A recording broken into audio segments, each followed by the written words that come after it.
Start on Twitch as well. Let's do that. Is it on YouTube as well? Yeah, YouTube and Twitch. Cool. All right. Okay, hello chat. Normally you'd probably hear music, but there's no music because it's too warm and we need to sort stuff out. We need to know if you can hear us. So yell and scream and piss and shit yourself or something. I don't know. Just fucking say hello. Can we be heard? Hello. Yes, people can hear me. So, can you hear Toby? But he's not speaking. Can right people now. hear me as well? There you yeah, go. I can speak. He's speaking now. Hello. Can everyone piss and shit themselves, please? Everyone piss and shit themselves. Very important that you all piss and shit yourselves. Loud and clear, loud and clear. We can hear both of you. Excellent. Good. You've got to go into this video with a clean colon. It is essential. Yeah. We are going to we're going to be checking. We are checking them. Toby, the touch quiet. 3 prostate exams. Toby is a touch quiet. How do I listen? Just Toby. I'll put my mic closer to my mouth. There you it's go. an ASMR. ASMR Toby now. All right. If it's not if it's like close enough, that'll do. Yeah. So right, temper expectations, everyone, because I kind of fucked up because I was like, oh, everyone, submit your lists and it'll be a grand old time. How many were there? 790. 796 at last count. Yeah, that. Appreciate the submissions. I'd appreciate the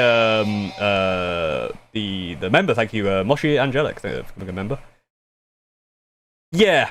So we're not going to be able to get to everyone, obviously, but we can do this multiple times if it's good fun. And also, there will be overlap.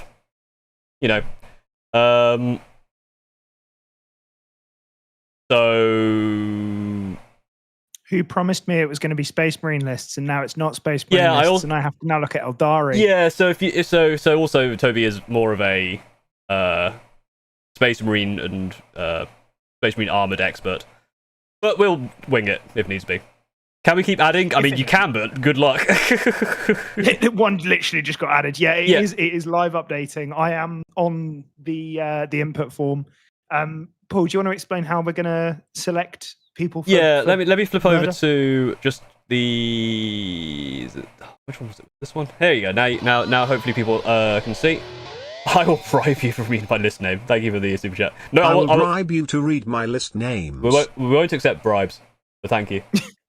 I will. Toby will. So you have to send money to Toby, not me, because I'm not forwarding the money for you.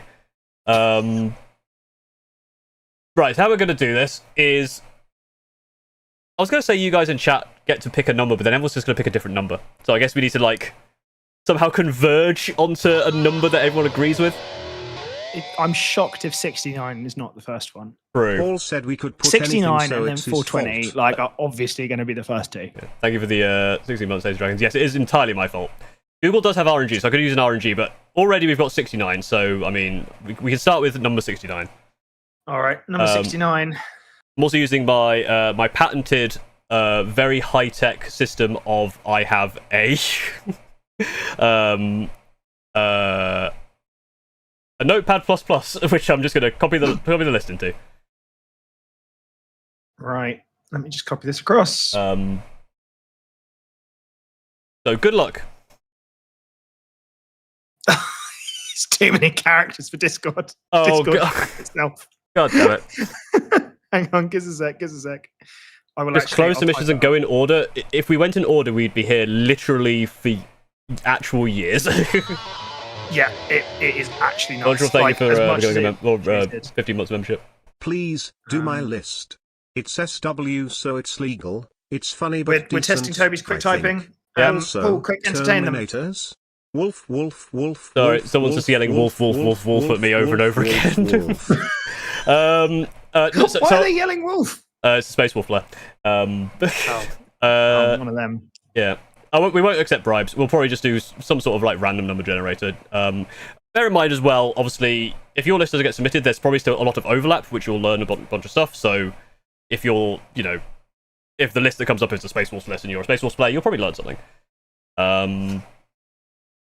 Also, the other thing to temper your expectation with It is currently outside like 38 degrees, and it's in the UK, and we're all dying. I have 2 fans. If you can hear the fans, like if there's like background wind noise, and you're like, oh my god, what's that noise in your microphone? I'm not stopping that.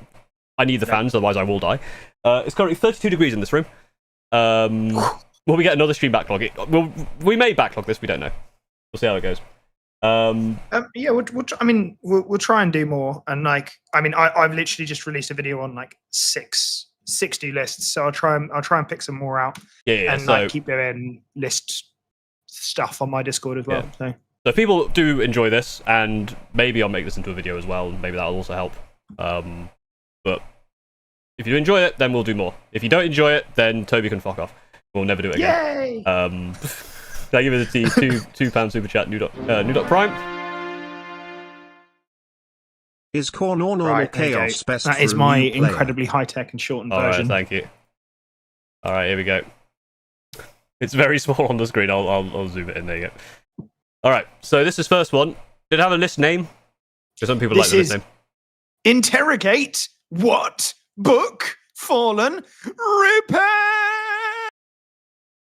Very good. It's very Dark Angel. That's the one. That's what this is.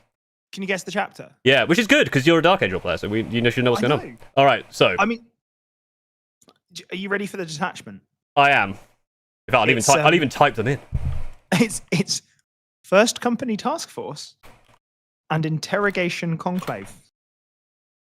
So, Paul, of your massive knowledge of Space Marines, do tell me I'm going to spell it really wrong. Interrogation. There you go. Task Force, whatever it's called. Interrogation Task Force. I don't give a shit. Interrogation Cuddles. Yeah, there you That's go. what they're doing. All right. Chaplains are just giving. It's the Chaplain detachment, right? Yes, because there's the Chaplain detachment. There's also like a plasma one, isn't there? Dark Angel. Oh god, he's getting technical already. Dark Angels have plasma, Ravenwing flyers, and this one. This is their interrogation, which gives chaplains boosts, causes more battle shocks, all that kind of good stuff.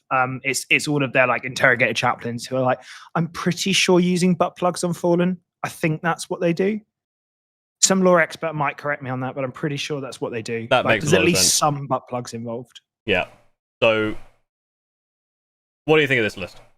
It looks like it has stuff.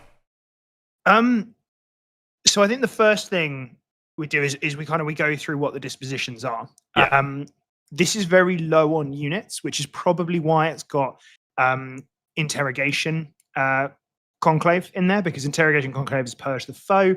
Right. Early testing has indicated that if you're taking purge the foe, you need to go for fewer units, but those units need higher output. Like think 20 Black Templar Crusaders. They're a little bit slow, but like that's the kind of thing that we're thinking of.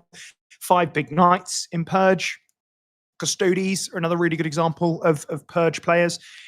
So this is probably looking towards interrogation conclave, and it's looking for high damage output because that's what First Company's bringing. It lets you reroll your wounds, so it gets like Index 10th edition Oath for 1 turn, which is not bad. It'd be kind of nice if there was a way to give double Oath. Like imagine if there was like a Canuck Var kind of character that just went, we're going to have 2 Oaths this turn. That'd be beautiful. Unfortunately, this doesn't do that. But what it does have is it's got an interesting one, which is Fear Made Manifest, which probably no one has come across before. But it's a 30-point enhancement where whenever they fail a battle shock, a model dies. And once per game, when they fail a battle shock, D3 models die. So there's a little combo between forcing those extra battle shocks with the chaplains and then Fear Made Manifest, which is nice and interesting. I think there's definitely some scope for it, alongside kind of having pretty solid basis. I think the only thing I would say in this is it's kind of missing things like Inner Circle Companions. They are probably the best data sheet in the Dark Angel Codex right now, because of the essentially -2 to hit, because of the interaction with cover and -1 to hit. Like being able to spam -2 to hit across 3 units of your army that are also incredibly choppy is rather brutal. Nice. So, what do you think, Paul? I mean, from my very.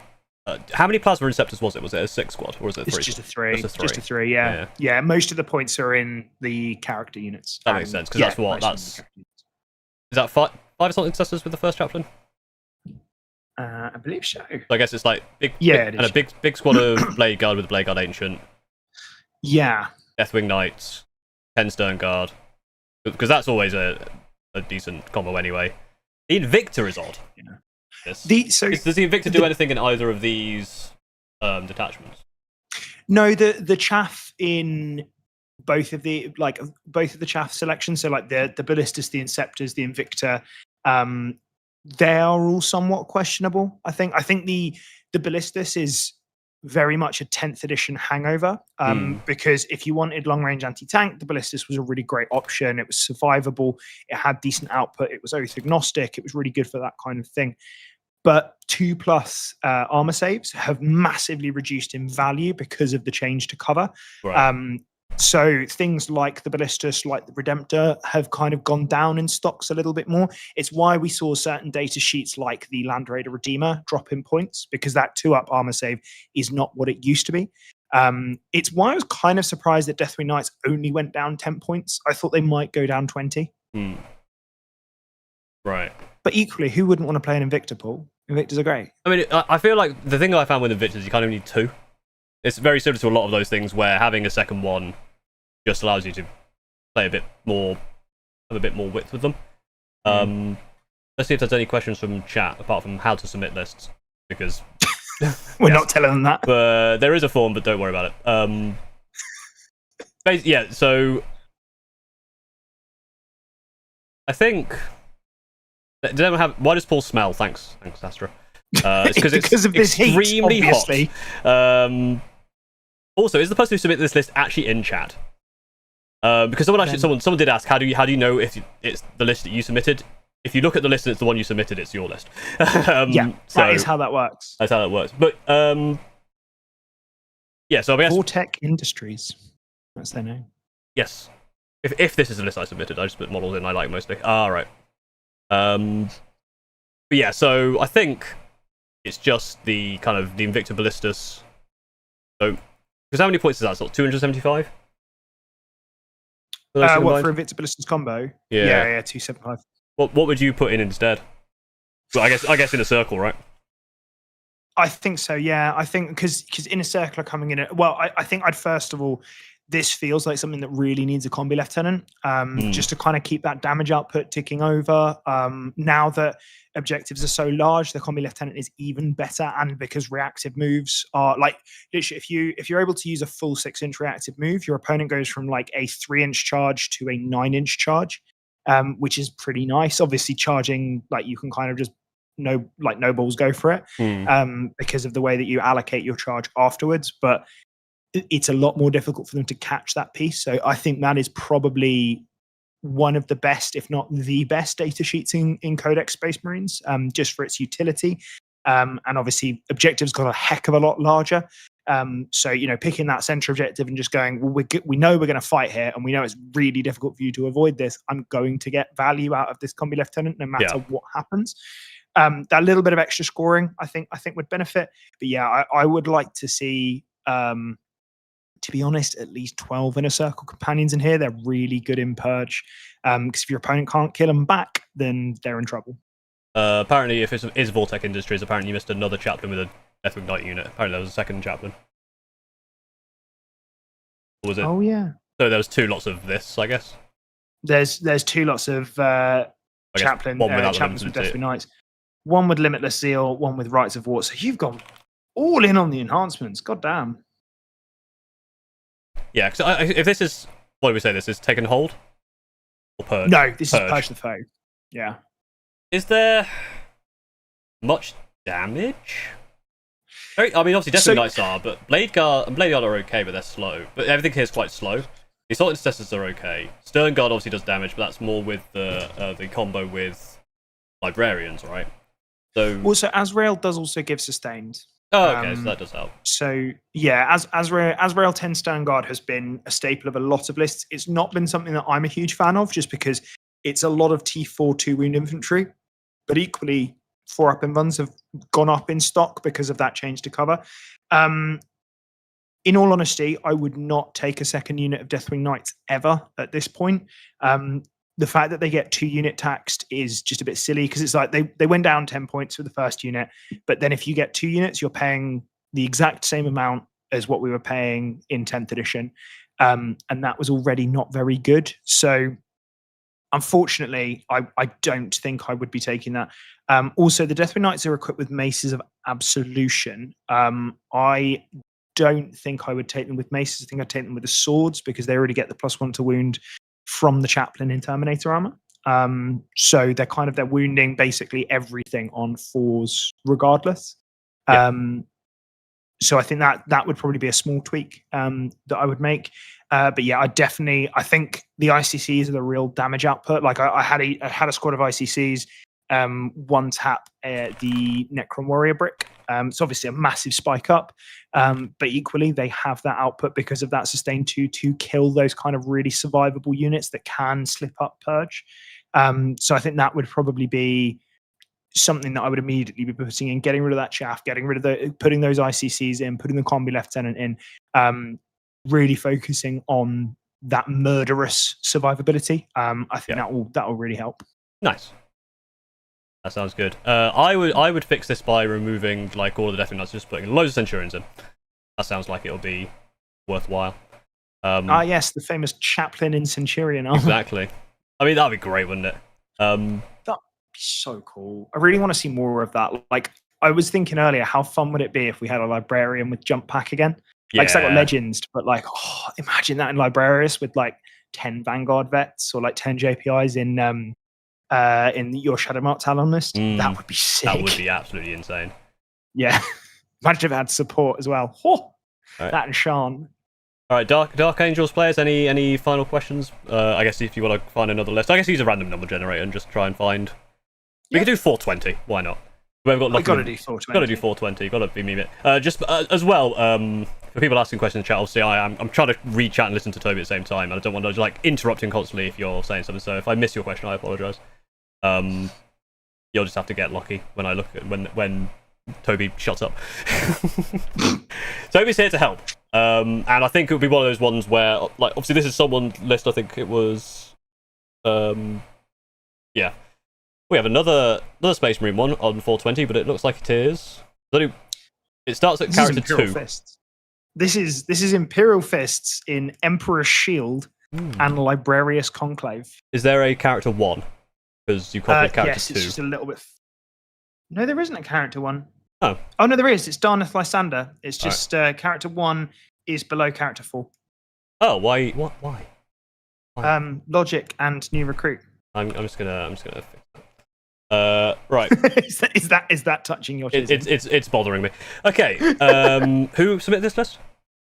This was Rat Monkey 333. What a name. Jude Garman. All right. So this is list number 420. This is. Do you want to read it out while I read what Emperor's Shield does? Yes. So we have Darneth Lysander. We have 3 Ancients in Terminator armor. 1 with a enhancement. 3 Librarians in Terminator armor.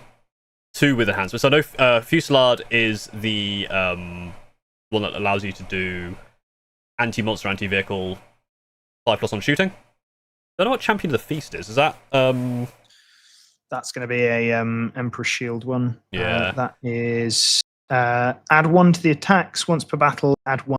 Everyone's at. So unfortunately, we've kind of gone with the Imperial Fists version of First Company. So you know when they redid all of the detachments, it's one of them, and it's literally just like when they got a little bit lazy and just tried to make First Company good. Yeah. Which they did with Hammer and they as kept well. trying to make First Company Task Force a thing, and it's not going to be a thing. GW. Yeah, they really want to sell Terminator boxes. Quick question for you, apparent from Elecman. Why are you not streaming this on your channel? Is it because I guess setting it up is a pain? It's because I have the internet of a potato. That's also true. Why. There you go. Yeah, that answers the question.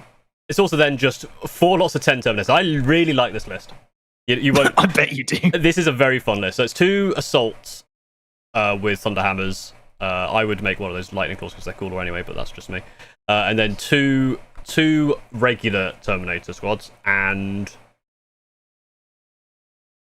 that's it. So I guess the Ancients can go with the Librarians, right? So Yeah. I guess Ancients to support. Darnath with one, the 3 Librarians with 3 others, and then the Ancients with 3 of those as well. So it's 4 squads. It's 4 units basically, with loads of characters attached. One of the units with the Ancient do get more, which is pretty tasty. Yeah, well, sorry, you cut off as you said the important words.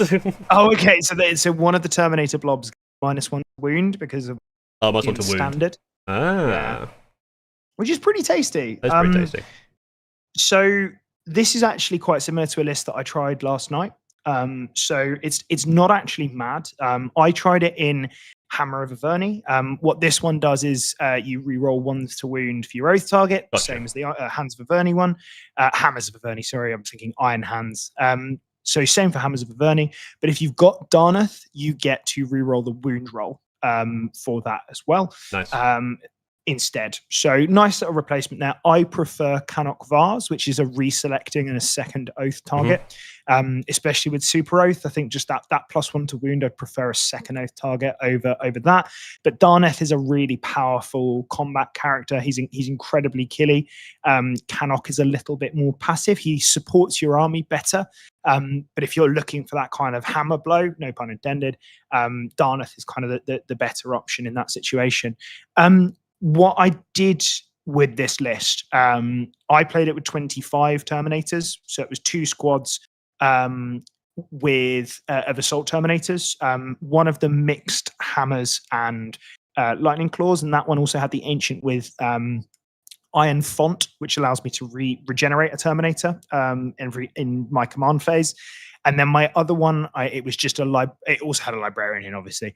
The other one just had a Librarian, but it was 10 Lightning Claws. Right. So it was already 60 attacks. It's sustain hits at the Lightning Claw.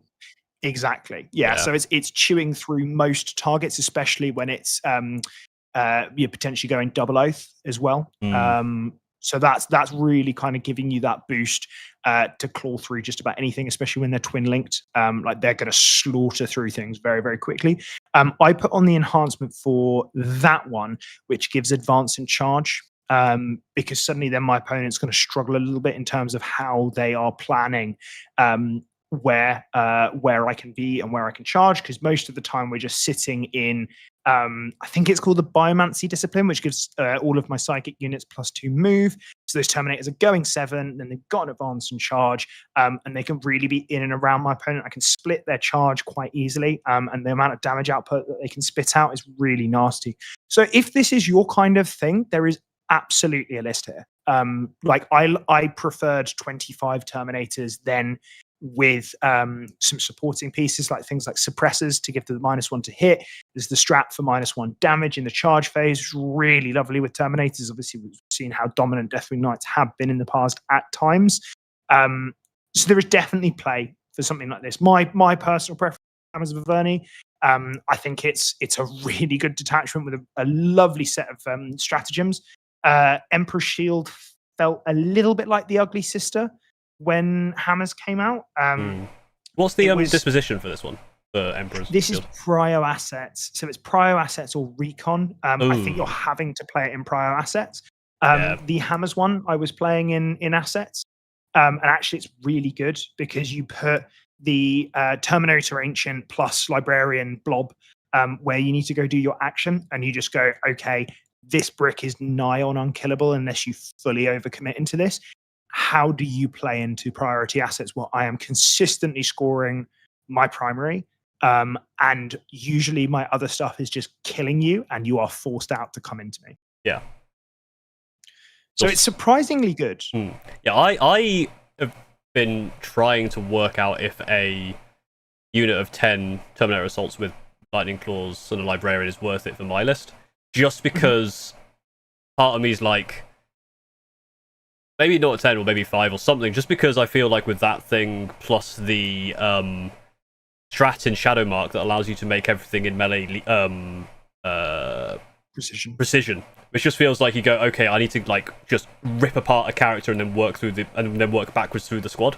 It feels like that would be a good unit, but it's also very expensive. It is. I think it comes back to what we were discussing with that around are Centurions right for 11th edition? Yeah. Which is a really tough one because obviously they've been such a staple. And personally, I still think they have a place. But it's something that we need to test and kind of validate to see if they are right for 11th edition. Obviously, I think they'll be in your list regardless because, of course, why not? They're hilarious fun. Yeah. But I think that sheer damage output could be replaced with something like the Terminators with Advance and Charge. They are killing most things. And again, 2-up save has got worse, 4-up invuln has got better because of the changes to cover. So it's definitely a conversation that I think you should have and test, which is kind of the beauty of that kind of TTS. But also you get 10 Lightning Claw Terminators, which are fucking sick. I can swear on this, can't I? Fuck no. Oh shit. Okay. Yeah, I mean, I did start the stream by saying everyone to piss and shit themselves, so I think it'll be fine. Oh yeah, we did, didn't we? Yeah, time flies when you're reviewing lists. Yeah. Is it time for the prostate exam? Not quite yet. We've got to make sure everyone is cleared out. Everyone's cleared out. Radzall as well, thank you for the 17-month membership. And any questions from the chat about going full ass Terminator? Because it's doable. You just need to not go. It's similar with 36 Centurions. You can't go full. You can't go full ass with Terminators. You got to at least have the points for a combi lieutenant. You got to go like 3/4 ass. How is this improved? Yeah, I think it's reducing the number of Terminators down to a slightly more reasonable number, and then adding some scoring units in there. Yeah. So I think the big thing for me would be switching it over to Hammers of Averni. If you die hard Imperial Fists fan, no problem. I don't think Fusillade is doing much for you in this detachment because it's like you're giving Terminators with Stormbolters. Like if you do want to improve Terminators with Stormbolters shooting, then you want to be looking at something like a Hail Strike. But obviously, a Hail Strike is not shooting to get its benefit into a monster or vehicle because it doesn't affect them. I do like volume of shots from Terminators, just standard Terminators, into a target of infantry that has already been hit by a Hail Strike. I think at that point, that volume can really tell on certain units, particularly if they are T4 Marines. That kind of math into Marine equivalents gets real nasty real fast. But I think Fusillade is a smidge of a miss on this one. I don't know if you need the Champion of the Feast because like when you're clattering people with 10 Thunderhammers, that's usually enough. It's like you go from 30 to 40 Thunderhammer attacks. That may be overkill depending on their target, especially if you're already re-rolling the wound fully. But yeah, my pick would be switching this to Hammers just for double oath a lot of the time, and then just reducing the amount of Terminators a little bit, particularly the standard Terminators, getting some Lightning Claws in there because this is all Thunderhammers. And then just maybe cutting down on those Ancients to get a few more tech pieces in there because I think there's some more support pieces that this is missing just to draw people out to then let you get that hammer blow with your Terminators. Yeah. Two people at exactly the same time, one in Twitch and one in YouTube chat, both said no such thing as overkill, which is very funny. One person said no such thing as overkill, the other person said no kill like overkill. So very, very funny, well timed. Yeah. Cool. Do you want to grab another list while I see what chat's going on? Yeah. So I've got to try and think of another funny one now. Yeah. If we have no more funny numbers, we can random number generator it. Yeah. So for people who have just joined, because the viewers are going up and down. Hello. If you're hoping that we'll get to your list, good luck, because we had... I'm guessing it's probably close to 800 now. It's not, 811. 811 lists, and that's a lot. So, but obviously there's going to be overlap. I'm sure several people submitted very high-volume Terminator lists, so if you're a high-volume Terminator list player, there you go, play Hammers of Averni. And if you are a die-hard Imperial Fist player, get a Combi Lieutenant. Get some good chaff. And if you really want to make Terminators work, then I think that the way that you can make them actually work is with the Hail Strike. The Hail Strike going down to 105 points and just and -1 AP being a lot better in this edition is actually super tasty. I put a Hail Strike in a lot of lists that I put through. I tried to find one that's not a Space Marine list just to give us a little bit of extra flavor. Oh, here we go. So we've got a Necrons list, and I mean, you can read the top of it, Paul, but they went 0-5 with Necrons. Hello, this is a more serious submission and is based off a list that I ran in February that went 0-5 crushingly, so I have obviously tweaked it and hope it performs better now. If at first you don't succeed. Who submitted this list? This is the Nuclear Eagle. Great name. Nuclear Eagle. I think I saw in chat. Might be wrong. If you're here, So Nuclear Eagle, hello. So we're looking at this. So this is Curse Legion. So this is the what are they called? Destroyer detachment that we got during that whole like Titus phase. And then Sky Shroud Spearhead, I believe, is the flying vehicles. Or like flyers in general. Oh, is it the one that like the bikes and as well? I think there's. I think it also does suffer destroyers because they fly. Curse Legion is the one I like because it's destroyer. So we have open the door, get on the floor, everyone do the Necrosaur as the Warlord. A Locust Lord with Mark of the Necrosaur, which I can't remember what that does. That's got 6 Locust Destroyers.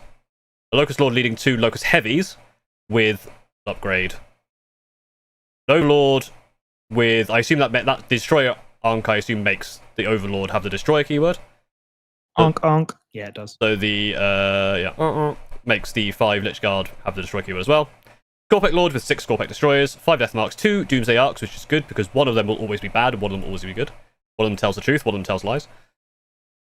5 Flayed Ones, 2 Locust Heavy Destroyers, and then 2 lots of 3 Ophidians and a Triarch Stalker. This seems to me like feels like a fairly down the middle, fairly standard-ish destroyer list. But what is your input? So first of all, I think it was ran as Purge. Yes. I think immediately that is a mistake. It's got a high unit count. As we kind of already discussed when we were looking at that first list, Purge is a really hard one to master because if your opponent basically isn't priority assets, they have a lot more agency to kind of deny what you're doing. I think a lot of people have defaulted and gone Purge good because I want kill. I want kill and stand on objective. Like, yeah, more than fair. That is what we all want to do. It's what we're used to doing in 10th edition. However, I think there is a lot more nuance to how people can kind of dodge Purge. What I would also say, Purge wants to kill something every turn. And the speed of this is slightly questionable. So Deepening Madness gives assault to those flyers, which does make them a lot quicker. However, we're not seeing a Lock Lord with the standard destroyers. And that is usually the brick that kind of really deletes people. That going to strength 7, AP2 damage 2 with like sustained lethal on 5s and like rerolls and everything like that, I think is disgusting. I think it's one of the most powerful units available to Curse Legion. They have one here, right? Isn't it this one? Which one? Second below Necrosaur. The one with the marker Necrosaur has 6 Locust Destroyers. Oh yeah, it's Margaret. I can't read. Yeah. Reading's really hard. That's good. It means you picked the most powerful thing. So yeah, it's well done. You put it in the list before Toby even realised it was there. So well done. Yeah, they've only just reanimated. Someone's asked like Purge looks easy, but it can be kind of a trap. I think that's pretty much Like if you have to, I guess with so many units, you could accidentally kind of screw yourself over. Because I'm thinking about it for like because I'm looking at Disruption. And they have to kill one of my things that they put the mark on, but I get points for killing multiple. So if you have lots of smaller units, like you have 5 Death Marks, 5 Locust Destroyers, a load of little Ophidians, if I find them, I can get 2 points, 2 points, 2 points, 2 points, 2 points. Yeah, it's. I mean, Disruption is like a big counter to Purge, and I think in some ways it's kind of good because Disruption has been widely written off by a lot of people. It's not one that I think a lot of people want to play because it is quite action heavy in areas. It's one that I've played a few times and not hugely enjoyed, but there are also armies that play it very, very well. And Purge is like hard countered by that Disruption. Yeah. So I think I would take this out of Purge and be looking at playing it in Recon, because this list is very good at like being in certain areas of the board, which I think is pretty damn solid. The other one I would think about getting Destroyer Ankh on a Lord with some Immortals instead of those Lich Guard. Like a 10 blob of Immortals with the Tesla coils, with the Destroyer keyword in one of the Night Sides, which is the flyer, which has the drop pod rules and then can like put people back in the transport and make them really hard to kill. It gives you a lot more threat, and it also gives you the ability to be anywhere that you want to. It's kind of, I've usually seen that played in Hypercrypt and Sky Shroud. It's a really good little combo. Hypercrypt and the Immortals detachment as well is another very powerful one. But that's kind of like horses for courses. You've got lots of really good scoring pieces, which is fantastic if you're playing Recon. But if you're playing Purge, it's going to trip you up. So I think that's the big takeaway here, that disposition is probably your most important thing. And when you're building your list, that needs to be at the forefront of your mind on how you're going to achieve that and how you're going to stop your opponent achieving theirs. This kind of list will smash out Recon. I think it will really struggle on Purge, which is obviously your experience as well. Yeah. Couple of questions. So someone who plays Priority and Disruption detachments, should I play Disruption instead of Priority when I expect my opponent to do Purge? I guess the question there is, if it's in a tournament, you have to pick one, right? So it'd just be kind of hope you get Purge. But I guess kind of. It's one of those ones where it's like, is that kind of list tailoring at that point? If you know you're playing against Purge, but I don't know when the detachment. Yeah, because you put you do your detachment as soon as when you make the list, right? So you can't switch it when you find out you're playing against Purge. No, you can't switch it. And like, so if you turn to me and went, "Hey Toby, I'm," and I had the choice of switching off of priority assets, then yeah, if I really wanted to win, then sure, I'd switch off it. But also, it's a practice game. Yeah. So for me, no, I would just stick with priority assets, take the tougher rep, because ultimately that will be what improves you as a player in the long run. So if your aim is to become a better player, then 100% take priority, like take the harder rep. And the worst thing is you lose at Toy Soldiers. Yeah. It's not hugely high stakes, and then by the point that you get to that tournament, you'll know priority, and you'll be far less likely to lose that matchup because you've got those reps into it.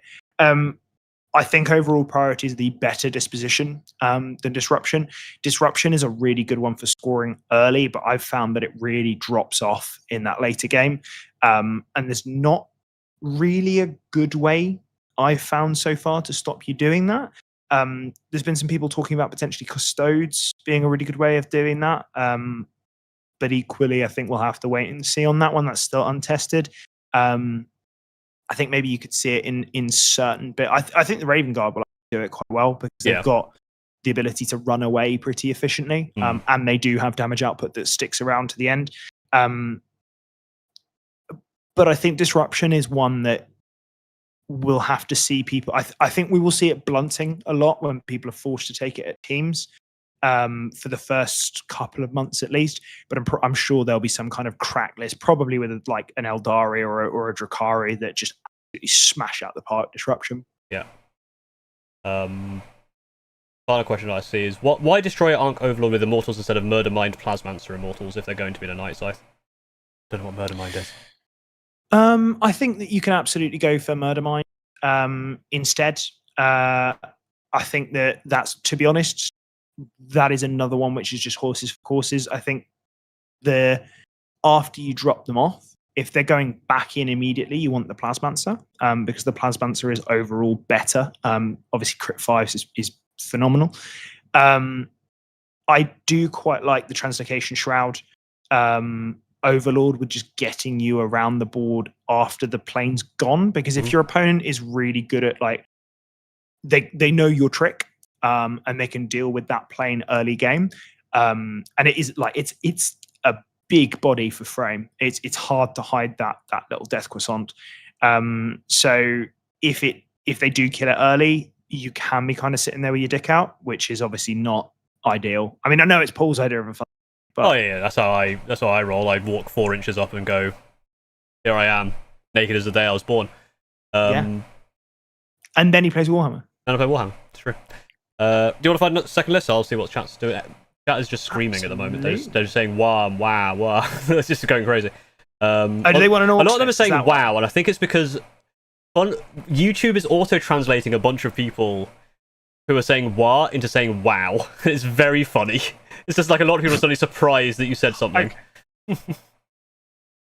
Okay. Well, I mean, everyone's turned into Owen Wilson. Wow. Wow. I'm going to guess that is because they want orcs. Probably. Apparently, Daka is translated to shut up, shut up, shut up. In what? It's not what they really don't like me. Yeah. In what language does Daka mean shut up? Can anyone find that out, please? That would actually be really. We'll find a random orc list and see what happens. And then we'll do random generator again. Yeah. So I do actually have one. I'm just trying to go through it to see how long it is.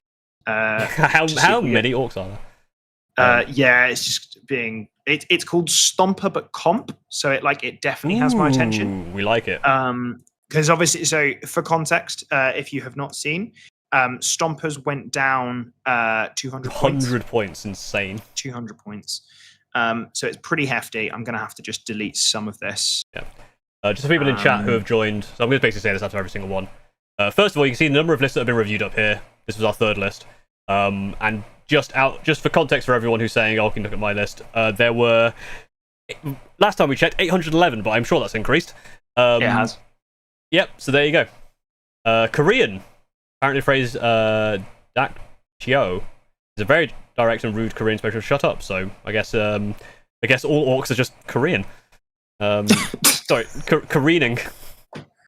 Oh God, get out. No. This is my stream, and you will accept my horrendous jokes. Okay, this is I'm going to have to do some editing on this one just to make it so we can actually see everything, so give us a sec. Yeah, good luck. Because I had to... Do you want me to start? Yeah, if you start talking through it. Yeah, okay, so this is Dreadmob and more Daka. So Dreadmob is the detachment. Try that one, where you roll a dice and you get a certain ability, which might be sustained or lethals. Otherwise, you can pick, but then I think you all gain hazardous, which I think is very orky. And then Daka is the rebuild of possibly the most cracked detachment that we saw over the course of 10th edition. Obviously, it was everyone's favorite. We all really love playing against Daka, right, guys? Loved it. It was phenomenal. So this is playing in Purge as well. So actually, I quite like a Stomper in Purge. Like that's a nice little bit of tech piece, because if your opponent struggles to kill something like a Stomper, then actually you might be in a really good situation. So this maybe is something a little bit more teams focused, where you're able to pick your pairing than singles, or you could just have absolutely massive bollocks and take it to singles and just hope that you get the right pairing. All right. So who submitted this list? Who has the massive bollocks? Marcus Massive Bollocks is his name. It only reminds me. Have you ever seen that Marcus and Robert? No, no. Robert. South Carolina is gone. I've not seen this. I don't like this rock, Robert. All right, it's pissing me off. Let's see how many people in chat recognize that, and then see how based and or not based you are. It's like the weird little goober guy. Someone has yelled Robert, so I assume someone understands it. Ivy understands it. Good. I'm going to send you that link later. Cool. So yes, orcs. Should I do the list? Okay, so Gazkul and 20 boys. Very common that we've seen sort of 10th edition. Warboss and 10 boys. Warboss and 10 boys. Big mech with shock attack gun with Git Finder goggles, which I think gives him +1 to hit, and tank busters. We've got 2 mechs. I assume to make that that poor little Stomper shoot a bit better. Yeah. We've got a squad of Gretchen because they're solid. 6 kilocans, because kilocans have surprising damage output in Dreadmob. They're one of the kind of the all stars of that detachment. Then we've got a Stomper. we got 2 5-mans of Storm Boys. So let's go through this. I think there's some really nice stuff here. I actually I love the killer cans. I think the Stomper is a really interesting little choice. It's called Stomper but competitive, so I really want to keep the Stomper in this so we don't lose that kind of that feeling of it. One big thing that I think this list is missing is it's taken too many boys and not enough looters. Many boys. So too many men. We need some more girls in here. Anyone that was in nightclubs in 2016 will remember that song. It was played like every 2 minutes. But I think this is lacking those looters. If you go back and have a look at looters, also possibly have the most orky ability of 11th edition ever, and it's the fact that because they hit on 6s, they ignore cover. And the way that works is because you cannot modify to worse than 6.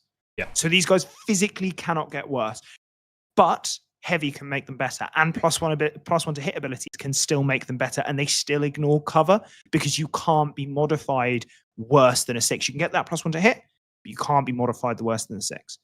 So they suddenly actually have really high damage output. If you pair them with the right, I think it is the Big Mech with Shock Attack Gun, the damage output that they can spit out for their points is obnoxiously high. Those def guns are incredibly consistent at killing targets, and obviously they have massively benefited from the fact that -1 AP is considerably better than it was previously. So if you want to take this more competitively, look at looters. They are incredible. I don't know if tank busters are quite worth their points. They're definitely worth testing because obviously flat damage 3 is, it's flat damage 3. It's still always solid, right? Yeah.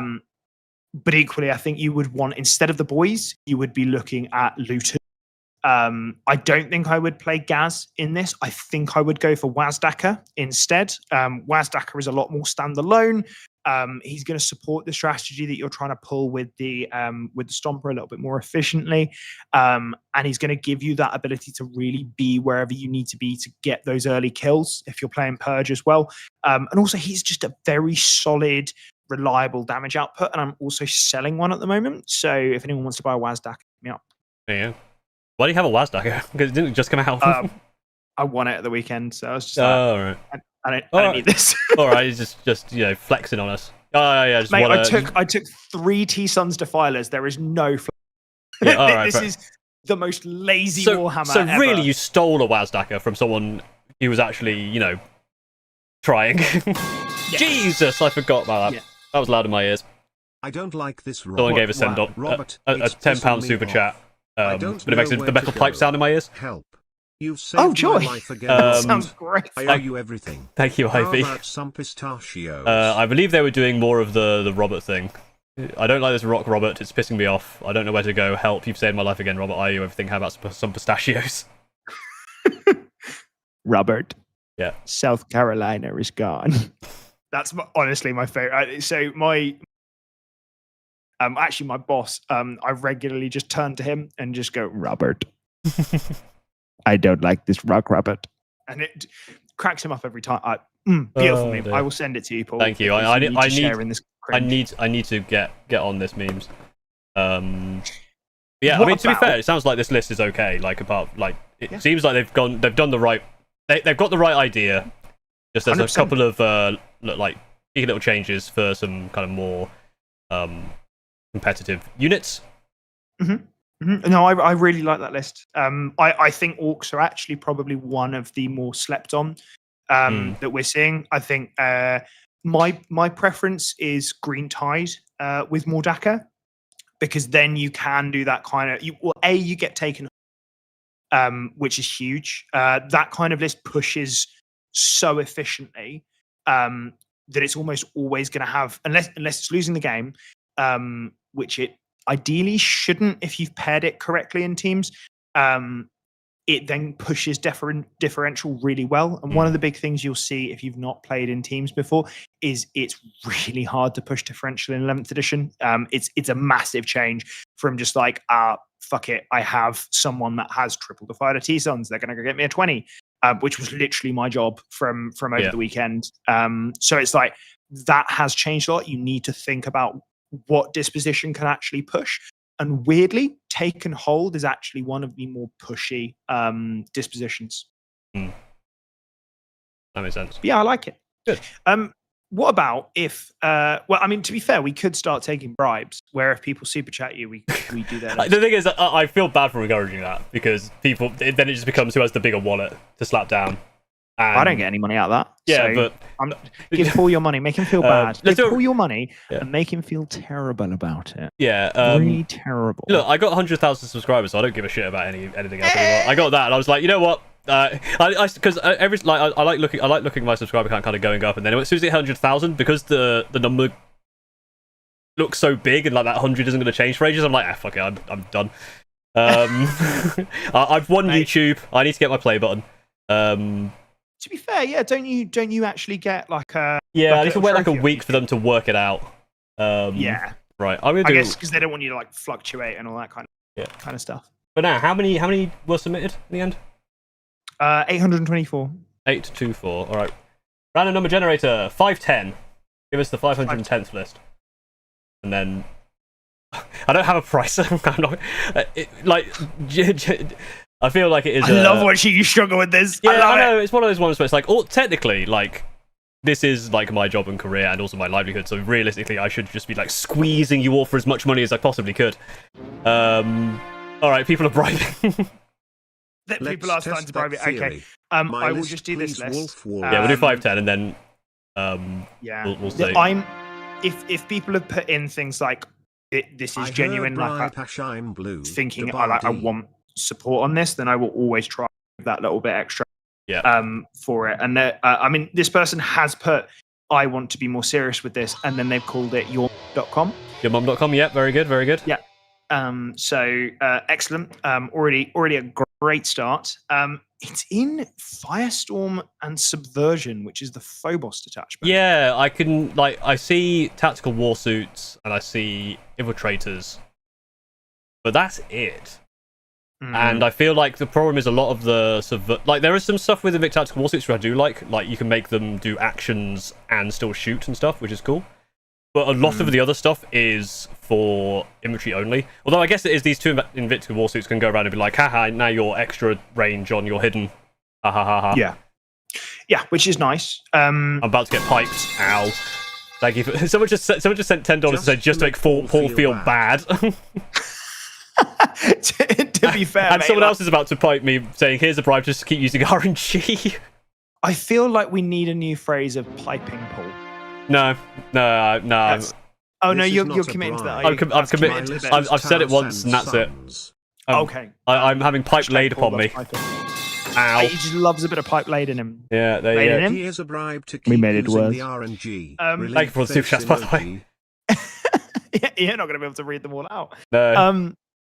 So this list, so the logic behind it is that the Invictors will move up, and then if your opponent takes the objective off the Invictors, 30 Assault Terminators will hit them.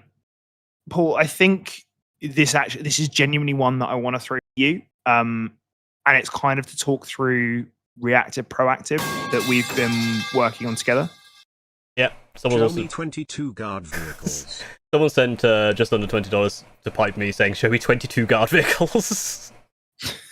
I'll try and write that list while Paul explains proactive, reactive. I think someone submitted a.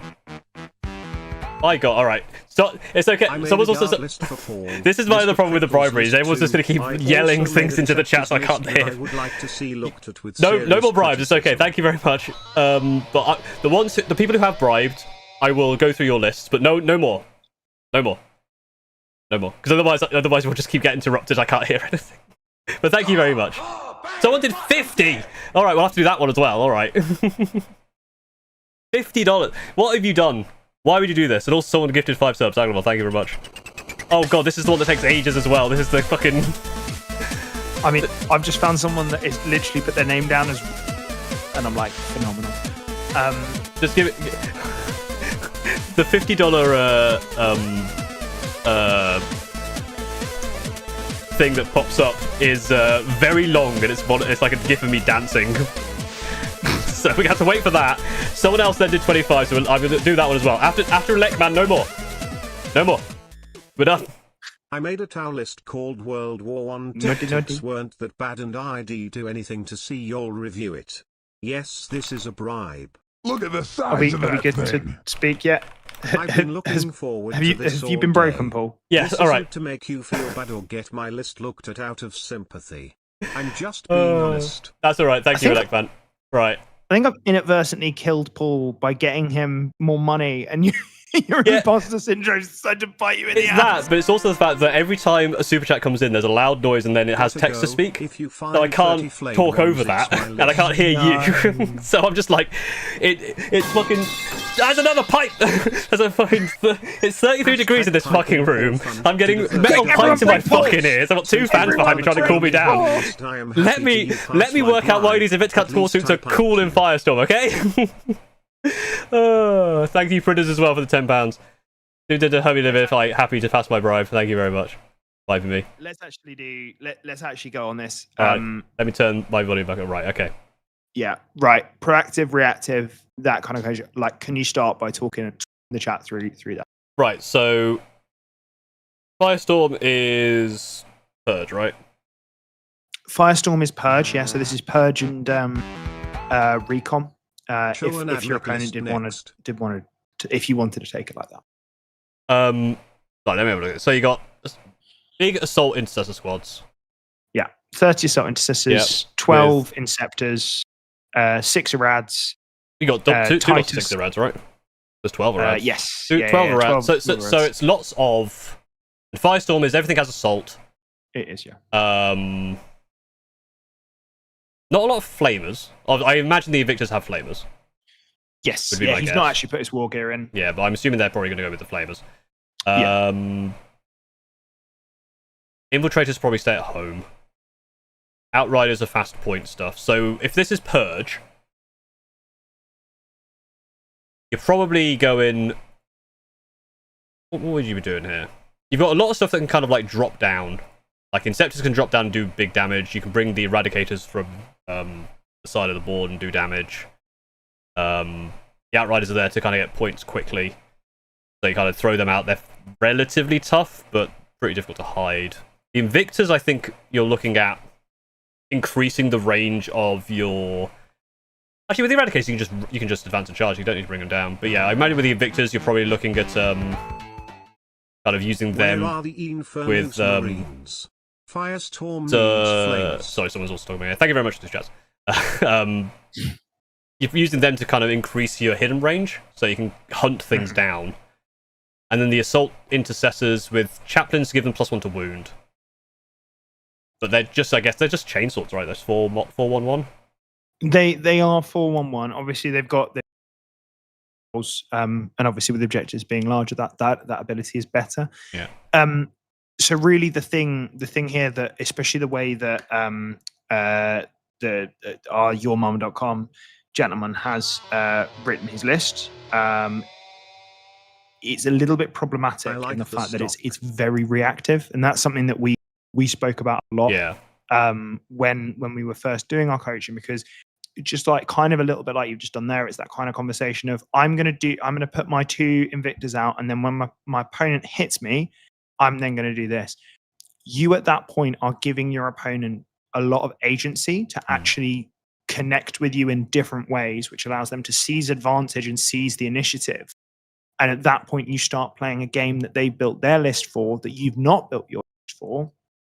And it's a lot harder to then win in that situation, because unless your list is miraculously somehow better than a list that was written to do a certain job, you are going to be in trouble.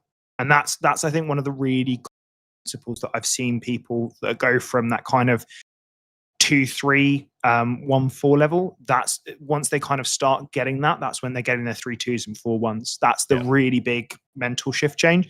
I mean, we've discussed it a lot, right? Like I tell you whenever you start reacting, I'm going to hit you a bonk stick. Yeah. So it's drilled in. Quick, someone hit him with a pipe. That's a bonk stick. That's a bonk stick. Yeah, that's the thing I think with this list, right? There's when I'm thinking about the way I construct lists now, I'm thinking more about like, okay, what is each of these units doing? It's kind of what we first discussed, right? Like, what are each of these units doing to like further my game plan?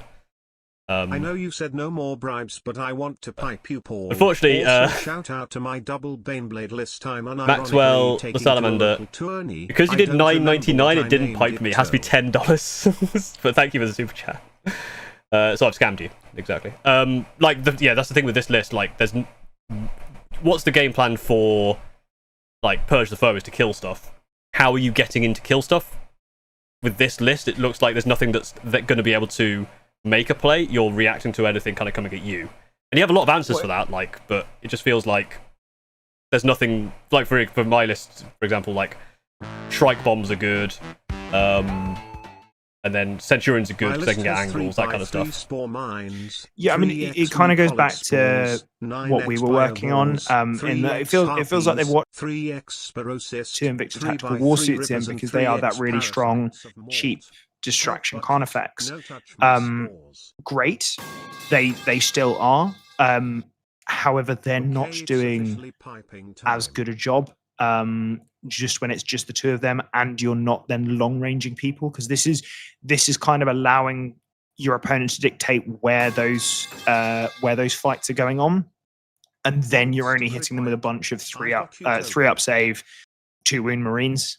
And most players, if they just kill the Invictors with something fine and then draw you out, they'll just go, cool, I just need to start killing more than you're killing of me, and I will score more points. And it's a really difficult situation to be in. Again, it goes back to Purge being harder than I think people have kind of given it credit for. And I think as we go down... Just a sec, Toby. You asked for pipes. 4 people piped me and someone gave $100. So I turned down all of my alerts on the stream, but the $100 one lasts a minute. And it's the intro to a Super Mario Sunshine song that just never starts. So it's anxiety inducing. It just gets louder and louder and louder. So we're going to have to sit here and wait for that. And then when that is over, I'm sure whatever you were saying was very useful, but I couldn't hear a fucking word. So I had to go back and watch the VOD. No problem, Sport. Thank you very much for all the super chats. I did ask for pipes. You did ask for pipes, which yeah, it's officially piping time. Bonk stick required. I've got you. Take the pipe show to add meg list. Sorry for the noise. No, I know you said no more, but I was driving and I didn't want to crash on the road. Right, I'm turning down on OBS's end. I've turned down the stream. All the notifications. Unfortunately, I can still hear them. As long as the chat can still hear what you're saying, that's fine. Okay. And thank you for the $1 as well, Spike Meadow. Right. So, okay. What we were kind of going over was the Invictors in terms of their ability to draw our opponent out. A lot of that was that kind of, this is a unit that we don't mind dying because it's 125 points each. It's reasonably tough. It's reasonably reliable. It does a really great job on that. However, the Armageddon box has just given us one that is infinitely better in so many ways, especially when it comes to Firestorm, because we've now got the Land Speeder. So Land Speeder comes in at 95 points. It moves 14 inches. It has access to Take to the Skies.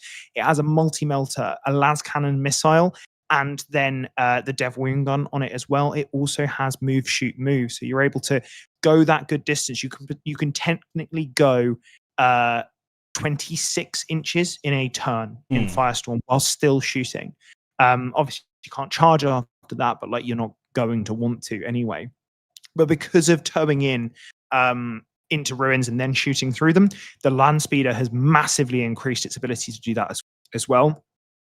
It's so good at being able to draw your opponent out and kind of dictate that pace, because if your opponent puts out something just to go and take an objective, cool, out pops the Land Speeder, kills that, move, shoot, move back into its little box where it's a little bit safer, forcing your opponent into it kind of, again, it pushes it so that you're dictating where those contact points are made.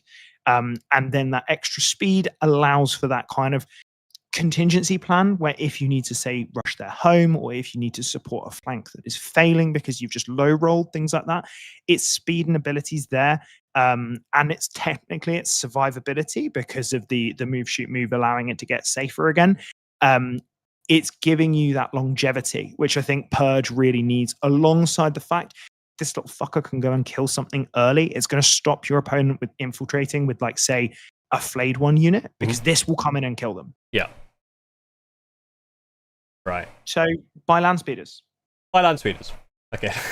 Right. Let's go through the list. Hey, Paul, use that super chat to go and buy a land speeder. Yeah. Let's go through the list to see what people bribe. So the first one was the Polish Wolf. There's a list called Wolf Wolf from Polish Wolf.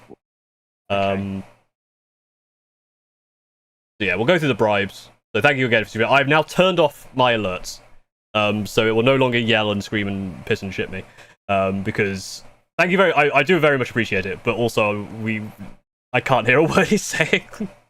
And if we encourage that, it's going to escalate, and then everyone's just going to chuck money, and eventually we'll have exactly the same problem. We've got like 30 people who want to get stuff, so we'll... Is this Polish Wolf, did you say? Yes. Cool. Just trying to find it. Equally, I would kind of love it if this was your, like, most financially successful stream, so that then I get invited back, because... Yeah. I mean, it's pretty good. It's not the most. We gotta get there. The list name is different, but my name is the same, so it should be like if you search Polish Wolf, there might be an underscore in there. Just trying to find it. Ardus, thank you for the super chat. It's not going to scream at me, fortunately, but I do appreciate it. He says bikes, because he was the guy who went to the UK Game Expo with all the bikes on the White Scars list. I actually had a message about the White Scars detachment. Chap that I talk to about lists quite a lot. Really, really talented player. Guy called he goes by KC, or I think it's like Texan Geralt or something like that. Texan Witcher, I think it might be. Because he literally looks like he's just walked out the set of The Witcher. And he really rates the new not Space Wolves, the other you know what I mean, the White Scars detachment. Yeah. So this is Snowfang's Wolfguard Strike Force, and this is in Legends of the Saga, Song of the Saga. I can already notice that they've made a terrible mistake because it involves a Gladiator Lancer. Yeah. If you have a Gladiator Lancer in your list, Toby is going to come to your house and hit you. Yeah. It's got 2 Gladiator Lancers in. That makes me cry. You're upset. This will be up in a sec. Upset. So what we're going to do... There we go. So thank you for the chats. We'll have another stream of this at some point. Where I will keep the notifications off, and we'll just do random ones, because it's a little unfair to be like, oh, if you want me to read your list, money bumps you up the list. This was entirely my fault, though. It was entirely Toby's fault. I was the one that said that. Yeah. I just want to make you money, bro. Thank you very much. You deserve money for your art. To be fair, again, I appreciate the money, but also the logistics become more concerning. I'm just going to kind of cut. It's hard for me to search through. Yeah, I'm just going to cut this down a little bit just so it's a bit easy to see. I'm just going to need to pull up the Space Wolf. I think I know what this is trying to do. But I just want to confirm it with myself to make sure that I'm not talking shit.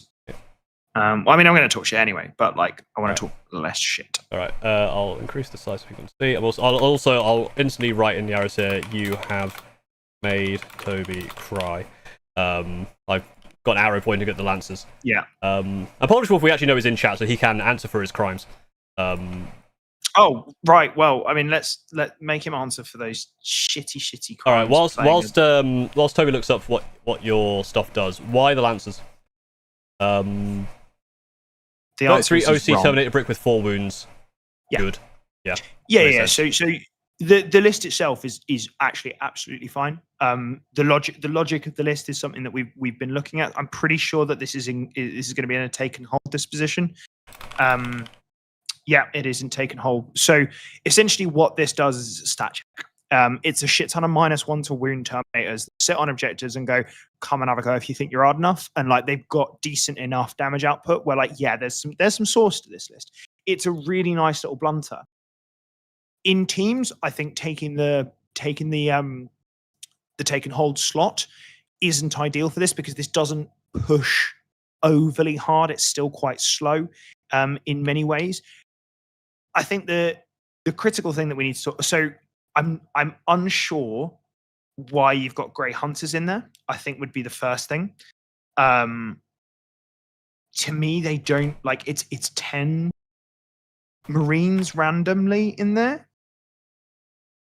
Like they've got some chainsaw. Yeah, I'm not really understanding the Grey Hunters and what their role within this list is. They feel a little bit clunky in terms of what they're trying to achieve.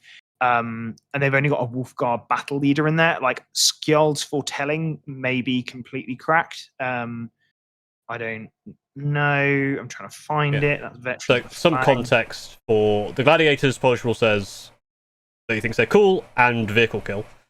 And then the other thing is he only plays solo, so he doesn't play teams. So if it's anything for teams, that's not a problem. He only plays solo. Cool. Yeah. So this is a stat check then, which makes sense. I think you want to be leaning into how you make your more durable. Lancers do not do that. Lancers sit there. They pretend to be anti-tank and then they shit the bed, don't they? So I like just to quantify that. I've done a full video breaking down why Lancers are bad. They have got even worse in the new edition because of hidden and because of the ability that they're now going to be -1 to hit basically all the time. So that they're now hitting on 4s where on average they almost certainly are going to fail one of their hits. And then you get to reroll one of those. So all you need to do is get a little bit unlucky in that and you're in real trouble. So Lancers are incredibly poor. I was expecting them to get a drop in points. And then I was going to have to be like, maybe Lancers good now. But no, they really are very poor. I think you want to look at things that might support those Terminators. Things like suppressors are really good for supporting those Terminators because that kind of, I think it's been kind of notebooked as suppression abilities that dish out -1 to hit in shooting. They're really good because again, they're comboing with cover. They're comboing strategy of you want to get on those objectives and you want to hold those objectives and kill things that come close to them. Excellent. Suppressors are going to make those guys -2 to hit for that opponent's key unit. They're also fast. They also have the smoke keyword, and they're smoke keywording to give you cover if you need to, because of the way that smoke has changed. Of like, if it's behind that unit, suddenly it can gain the benefit from their smoke. So there's a lot of really good stuff that can support you from things like suppressors, and they're only 75 points, which I think is an absolute steal. I would be looking at Ayak. I think Ayak's really good. And I think you kind of want to double down on the Terminator. Like go more into it. If you are go commit. Like really, really go into it. Like, yes, there's definitely a good element of just like these Marines are friggin' cool, but like, is there anything cooler than this many Wolfguard Terminators going and standing on objectives, using 2-inch engagement range to like block your opponent from ever getting onto an objective and just going, come and have a go if you think you're worth it. They're gonna chunk through a lot of problems, and I think you will scam a lot of games just on your 2-up, 4-up. Yeah. Right. So, one question that I think we've seen a couple of times now: what do you replace the Lancers with for anti-tank? So someone says he has a couple in their Raven Guard list and wants to know the alternative. If you're playing Raven Guard list, Centurions. But yeah, a couple of people have asked what's the difference what you do with instead of Lancers. Yeah, so I think the big advice that I've been giving as we're going into 11th is kind of looking at things like Vindicators, because we're getting into each other a lot faster these days. It's like you're not even buying your opponent dinner. We're getting to it immediately. So that 24-inch range is a lot less relevant. the fast gun good has kind of improved the cannon, because if your opponent's coming at you really fast, they're going to be in range of that Demolisher cannon. So I think Vindicators are a really good place to start. Their potential damage output is really scary as well. And the potential damage output is really flexible as well. So it can go into elite infantry and really fuck up their day, or it can go into a tank and just like one crack it. That kind of stuff is really good. The Lancer doesn't have that flexibility behind it. So for that 15 points extra, it makes sense to opt for that Vindicator. I think it's the other kind of anti-tank for Marines specific. If you are playing Codex Marines, look at the stuff that's going to benefit from that plus wound a lot of the time. Look at stuff that's got wound rerolls as well at the moment.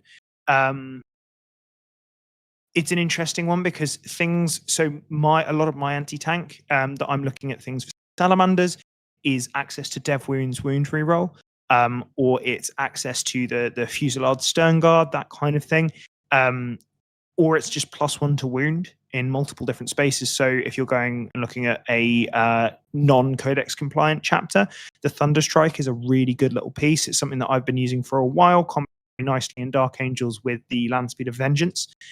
So that can be a really nice little sort of package for you as well, because it's good at hunting down those tanks as well with its speed, and they also can flex into killing off elite infantry too, especially now they've got that enhancement in Dark Flight. I think those would all be the core abilities. I know that with Vindicators it's always a little bit of but what goes to Legends? Yes, there absolutely is an element of that, and like we should protect our wallets and everything like that.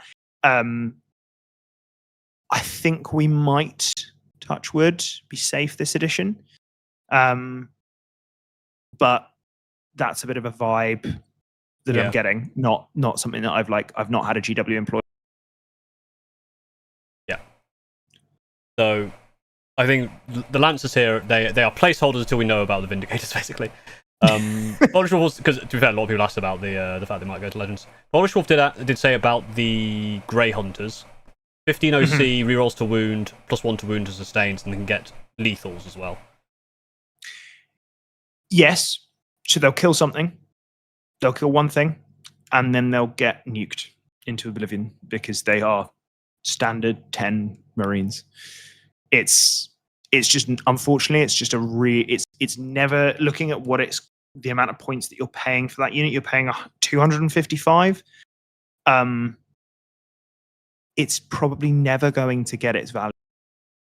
Because if it's going after a single target that is worth that many points, you're looking at something like a Land Raider Redeemer. So you're wounding it on 5s, they just AOC it. It does bugger all damage. Yeah, that's kind of what I found with the Shrike Bombs when I was trying to use them. I think Shrike Bombs obviously slightly different, but it was like 300 points, it just wasn't getting it back. I think when we said it was like something that should get points back incrementally, but it never really worked out for the way that my list worked. So this is a very similar thing here. It's a very expensive brick to do like one job, and it doesn't do that job. The job just doesn't do it efficiently either. It's like at that point, like, why do we not just spend another 255 points on more Terminators, like more 2-up, 4-up, like lean into the stat check? This is something that it's not even crazy fast. Like if it was an absolute javelin that you could go in, nuke the unit that like efficiently kills Terminators on turn 1, something like that, fantastic. Like, yeah, absolutely, that kind of unit would earn its spot. This doesn't have those movement tricks. It's not fast enough. It's not getting up the board. It's too easy for your opponent to screen it from getting to that critical unit. And in all honesty, if I had something that was really good at killing Terminators, this would not be a unit. The Grey Hunters would not be a unit that would scare me. I would just kind of block it from getting to that unit, and then just kind of go, cool, you've now exposed it. It's dead. Yeah. No. I think the key takeaway, though, I think we've got a good idea. Like the Terminator stuff works well. Lean into it. Yes. Yeah, definitely. Go hard or go home. Literally, just throw yourself into it more. Take and hold is a great disposition. You will just scam win games if you lean into that stat check. But like that's the thing with stat checks. It's why you will see literally like scintillating Legion lists with 3 birds, Kairos, and Bellicor, and that's it. because they're leaning into the stat check of fat demon with a 4-up. Right, next list to look at, which I think is a Tau. My list is called Tau Sand Sons. Tau Sons.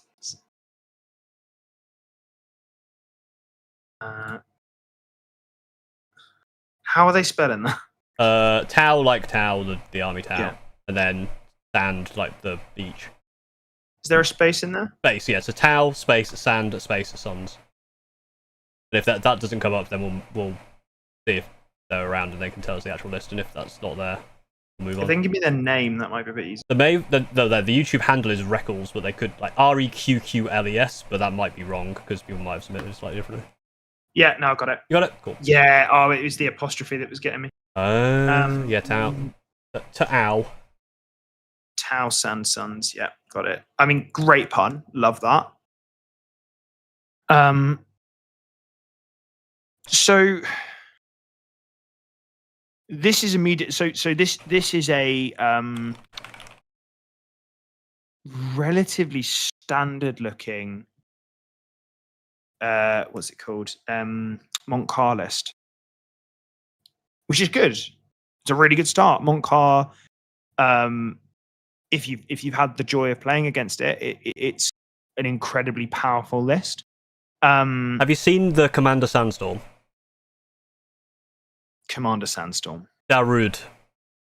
Chasseur Darude. Okay, get out. All right. Get out. All right. Good. Banned. Yeah. Well done.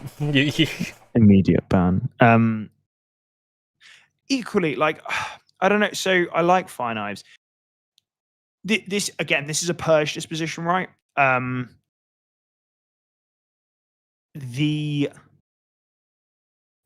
Devilfish bomb with the with the breaches, I'd be a little bit concerned about that giving up 2 purge points really easily. I really like hammerheads in 11th edition. I think they're really cool. Which is ironic because I was just bitching about lancers, but there are a lot of reasons why it's better. I've done a whole video on it. If people really want me to go into it, I will. But for now, I'll shift past it. I think this is a really good list. So we're looking at the Commander Sands in a Cold Star with the Scout enhancement and then Plasma Fire Knives. Great, really solid little unit. Will absolutely slaughter things. Twin Lance. Yeah, the Twin Lance is the Twin Lance. It's a bastard.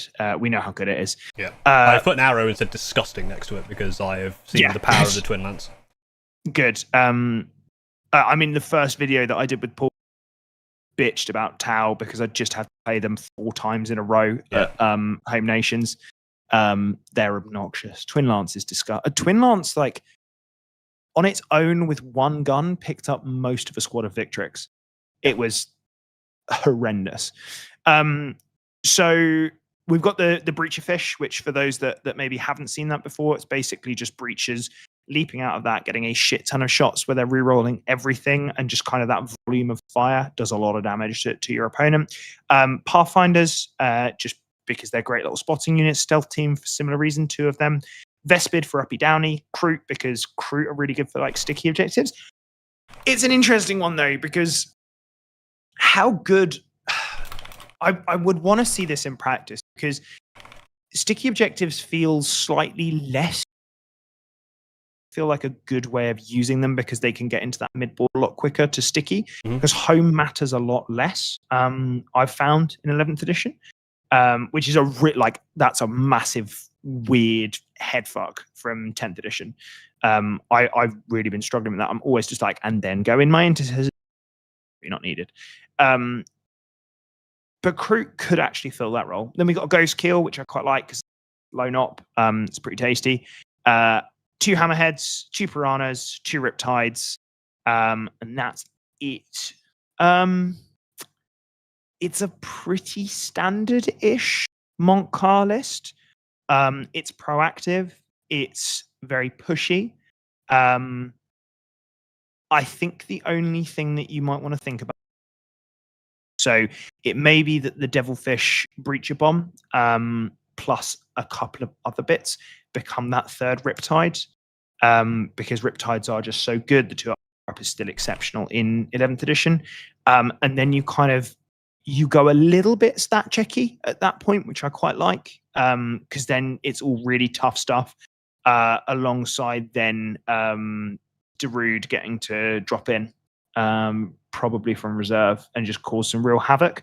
The big thing is, and the big change that you will find as a Tau player, is that jailing your opponent is considerably poorer than it was in 10th edition. So that's something that I would kind of not think about so much unless you are doing it with like a load of nids, or maybe you're doing it with berserkers. You can do it that way. I don't think Tau do that overly.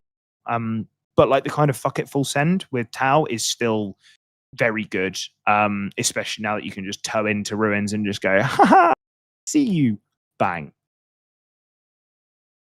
Yeah. Who doesn't love Tau? Who doesn't Tau love are Tau? really fun and interactive. Who doesn't love Tau? Cool. Any questions to chat whilst that? I'll tell you the next list. Is there someone called Lord Millicent with a 22 guard vehicle list?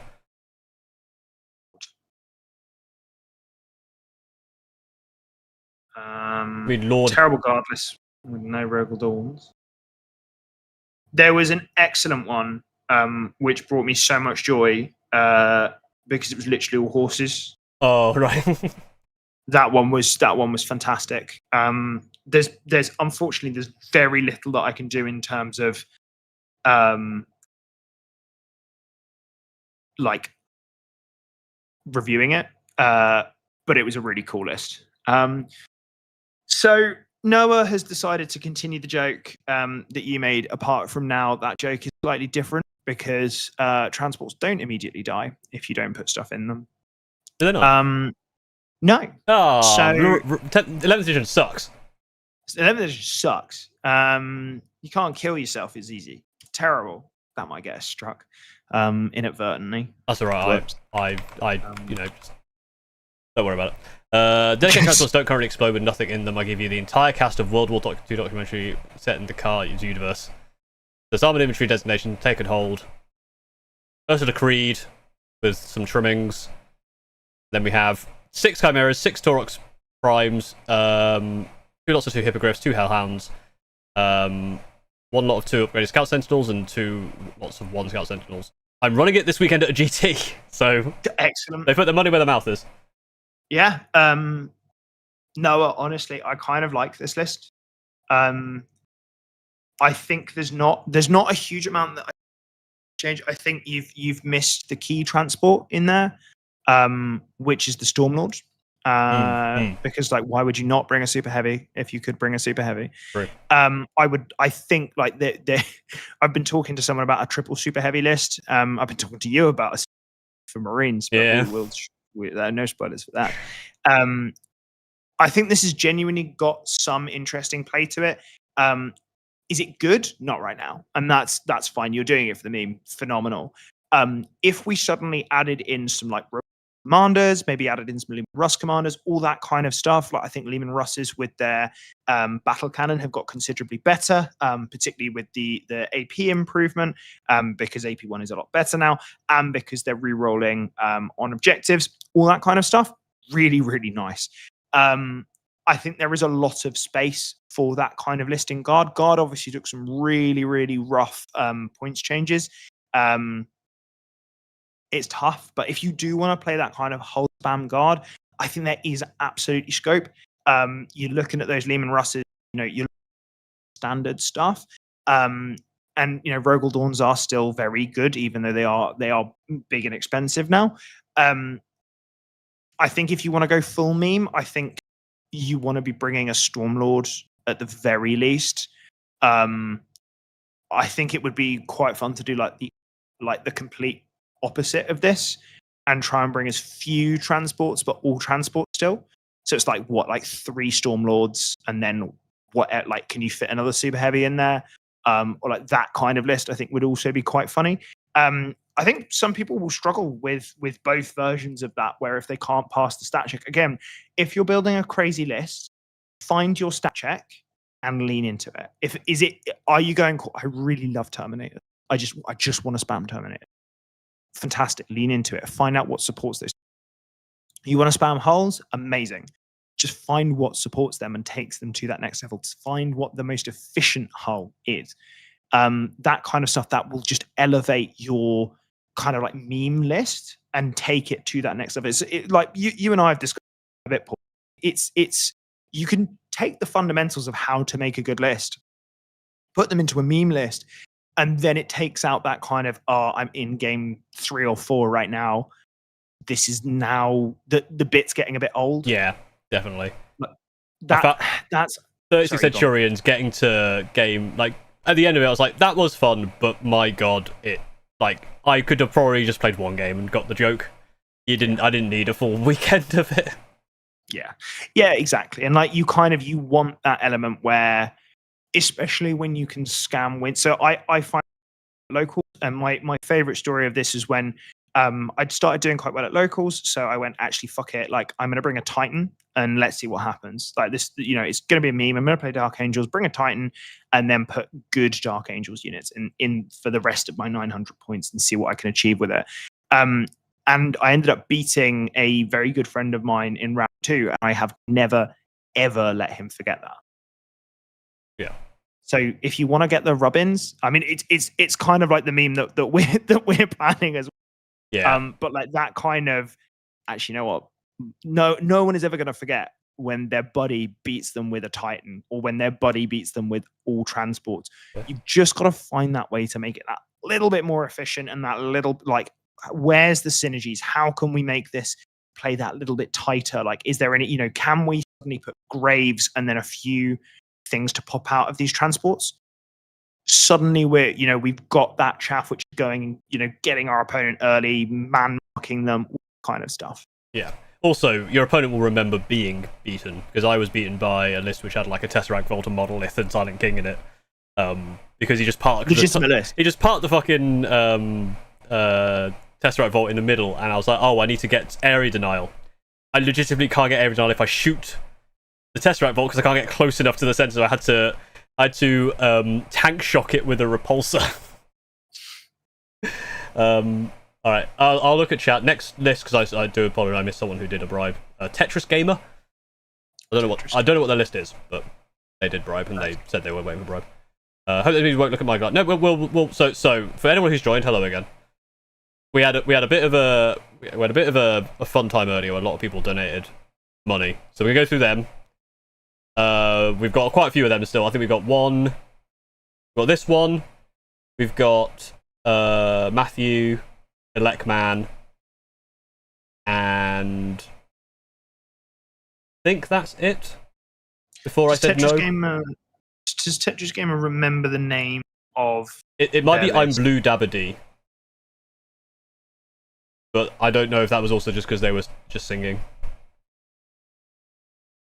And just yeah, so the membership's not count as bribe. Well, if you wanted that count as a bribe, we can do yours as well. I wasn't sure. That's the thing. I can't seem to find. And we got Pridders as well.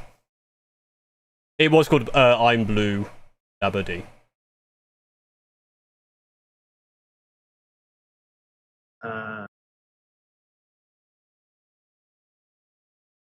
So there's a few more, and then we'll do a couple more random ones, and then no. But what we'll definitely be doing this again. Is it blue with an apostrophe? It's I'm with an apostrophe. I don't think it's a blue shadow apostrophe. I'm struggling to find it.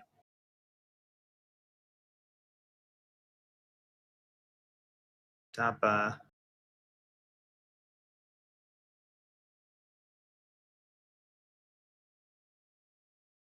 No more. I'm blue. Yeah, I've got it. We got it. There's an Ultramarines one. Yeah. Yeah. Oh no, it's Ultramarines. I don't know how much I can talk about this. All right. Oh, are you not allowed? Okay. I think I can. Okay, so secrets and lies, maybe incoming. But we'll definitely do another one of these streams, because it's been a lot of fun. I've been enjoying the stream, and next time we will do only randomly picked ones, just so everyone has a chance. Yeah, 100%. And then I mean, I think I'll might have reverse a bit more bonk time. Toby with a bonk stick for encouraging people to send money, which is actually just like a wad of cash. Just like reverse bonk stick of what you can hit me with a wad of cash, mate. That's fine. yeah, you don't get to keep the wad of cash. You just get to be hit with a wad of cash. Oh. I'm just having to cut down the amount because this is it's got a lot of cash. Oh right, okay, yeah. As in like a lot of not Warhammer. I bribed you characters. 50. Yeah, where has that one gone?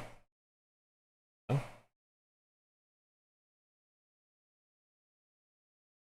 Hang on, I have sent it. Sorry, I'm just trying to look for a. Yeah, where did that 50 go? So this is Tom's list. While you're looking for that, while you're looking for the bribes, yeah, let me copy this and so people can see it, then you can start talking through it. Yeah, absolutely. Because this is a classic kind of rebuild of Blade of list. So if you have been kind of watching my journey recently, you know that as part of going towards WTC, obviously with Ultramarines being the strongest performing Marine up until the launch of 11th edition, it was something that I have been playing pretty consistently. Played it at Home Nations, managed to get a win off the USA with it, which is nuts. It was only me and Liam VSL that beat the USA on day one. Nice. Absolutely wild. I scammed the man with a repulsor. It was very, very funny. He was a lovely guy as well, a chap called Ruben Zhao, one of the nicest players I've ever gone up to. He was an absolute dream. I literally went up to John Lennon halfway through the round and was like, your man is phenomenal. I love him to bits already. So big love to Ruben. So yeah, we're in Prio. You have to be if you're taking blades. We know all the good shit about blades. -1 to wound. If strength is equal, why is it still that? Why do they still have +1 to wound? They don't need it. They're stupid. Then so they've got Calgar with 6 Victrix. They've got a captain in Gravis armor with armor of Antonius, where it turns him to a mini Catan. He is with 6 aggressors. Captain with jump pack with student of the Codex, and 10 assault intercessors with jump packs. A Judicia with 6 blade guard. Uriel Ventress with 5 intercessors, lieutenant with combi weapon, a repulsor, and a repulsor executioner. So interesting. This feels like a list that has a little bit of from 10th edition. Would be my honest review. Victrix. Currently, I'm actually not sure if they are quite good enough in 11th edition. They're quite slow. They are not as durable as they once were because of the 2-up save change. Well, not change, but cover change. So they do struggle considerably more than they used to, which is rough because that was a real good go-to. The captain in Gravis armor is interesting. Aggressors for me are not interesting. I think that's a big points investment for something that isn't doing a huge amount. The captain with jump pack, I actually quite like that. I think that's interesting. You can put them in a tactical doctrine so they can fall back and charge a lot. Doing more mortals, all that good stuff. Like that's pretty tasty. I think there's some play there that feels interesting. The only thing would be their survivability. How long are a critical mass of those Marines surviving to keep doing those impact mortals when they charge. The Judicia with 6 blade guard, I think, is definitely a mistake.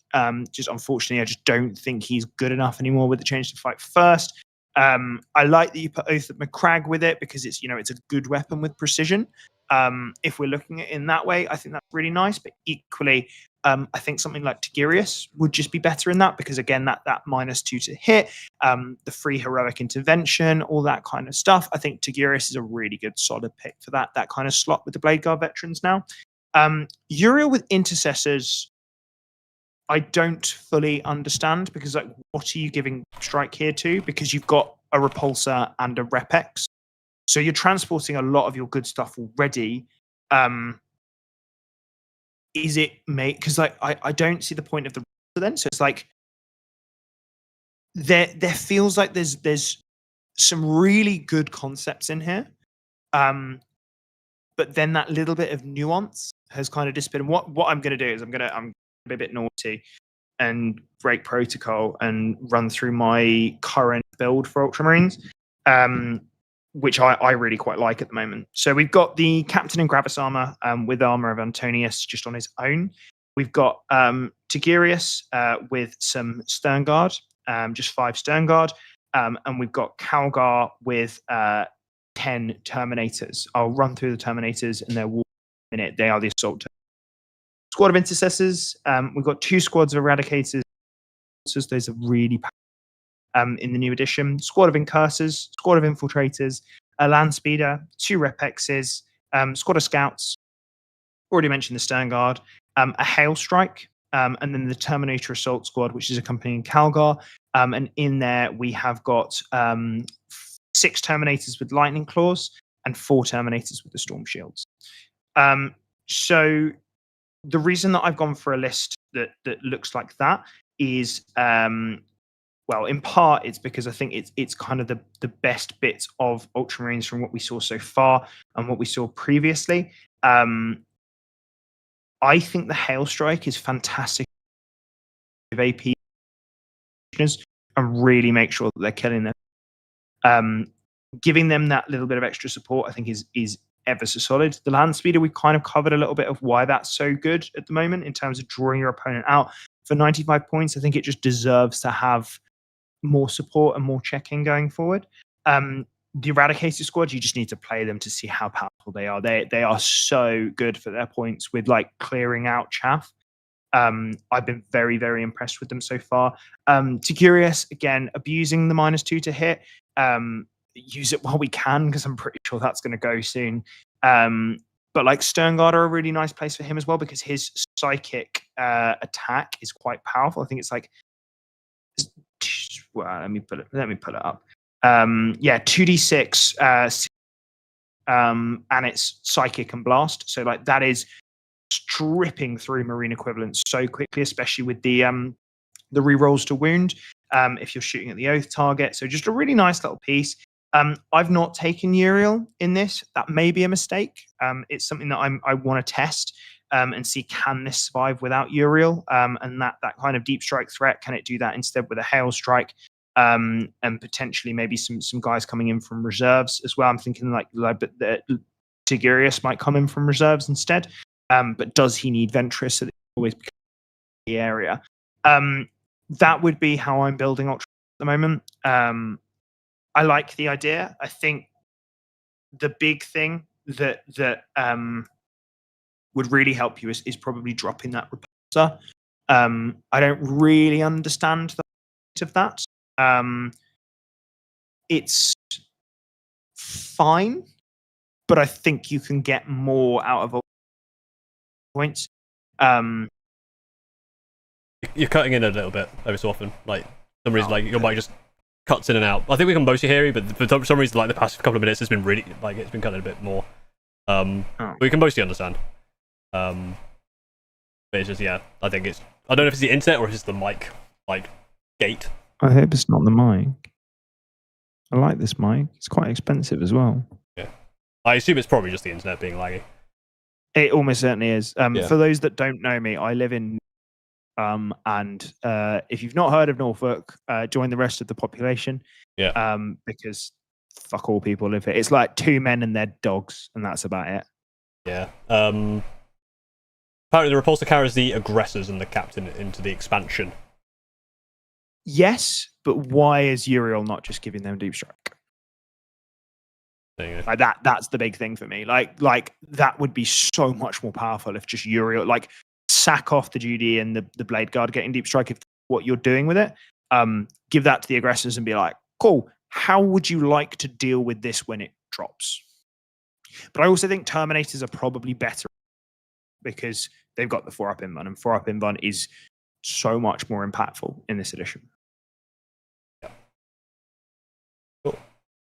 So there's I'm Blue Battery Baba. We've gone for like 2 Naughties songs in a row now, haven't we? Darude and then Eiffel 64?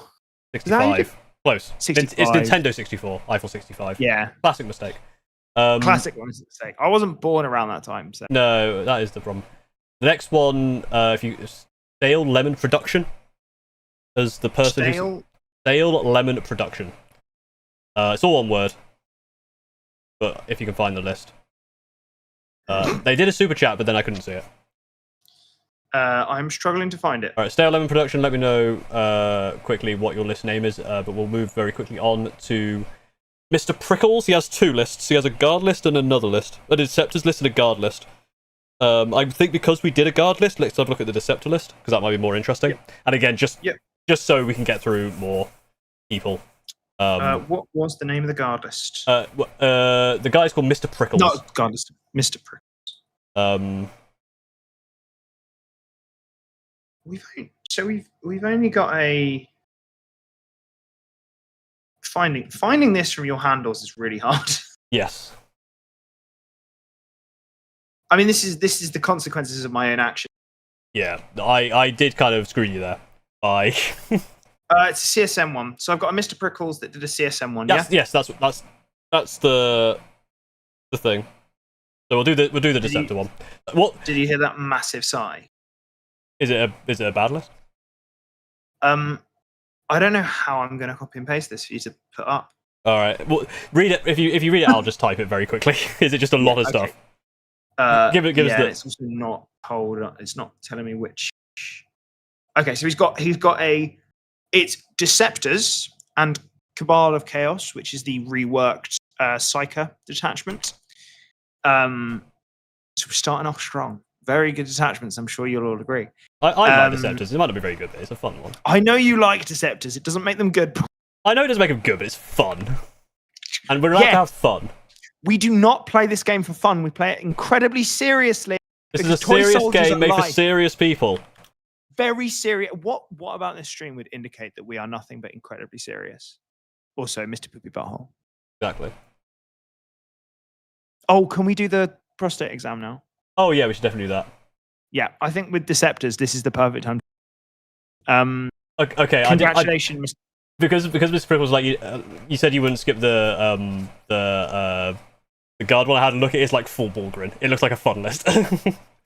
It's like full Borgrin and full Ogrin. It's a fun one. But again, just because we've already done a guard list, we've got to get through a lot of people. We'll Yeah. Well, I mean, this is 60 cultists. 60 cultists. Yeah, so Chaos Lord with Jump Pack and the 5 Raptors. 60 cultists with 2 Dark Communes and 3 Dark Communes and then a Cultist Firebrand. We've got Triple Demon Prince with Mark of Slanesh and then Triple Sorcerer. We've got 30 Legionaries and that's it. So this infiltrates itself and just kind of goes fuck it full send. Yeah, I mean, what dispo is this? Deceptors is disruption, I would assume. Almost certainly. I feel like this is like disruption and maybe bio. Firebrand hangs out on home by himself. Firebrand hangs out on home. Okay. Cabal is disruption. Is this double disruption? Double disruption. I mean, fuck it full send. Fuck it full send. It is fuck it full send. So what's the plan here? Because he's in chat.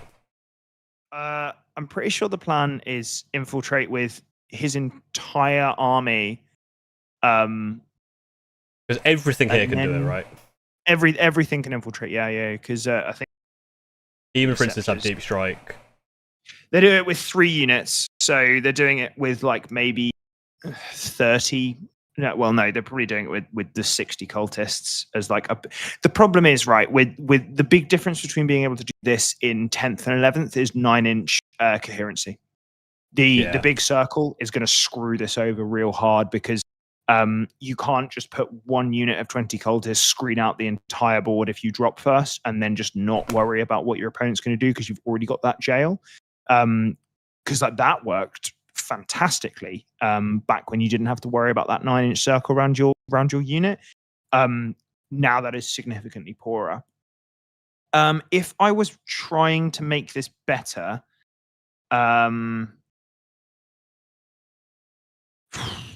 this is actually a really tough one. You've stumped him. You win the prize. Just blast everyone in the middle and abuse Demon Prince /Mark to get free cover everywhere. The Cabal of Chaos gives free Mark of Corn on Demon Princes. Yes. So here's the thing. Anytime Toby says yes like that, he actually means no. He does that a lot to me. He's like, yes.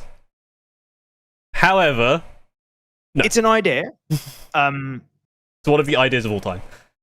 It is certainly an idea. One that has been made.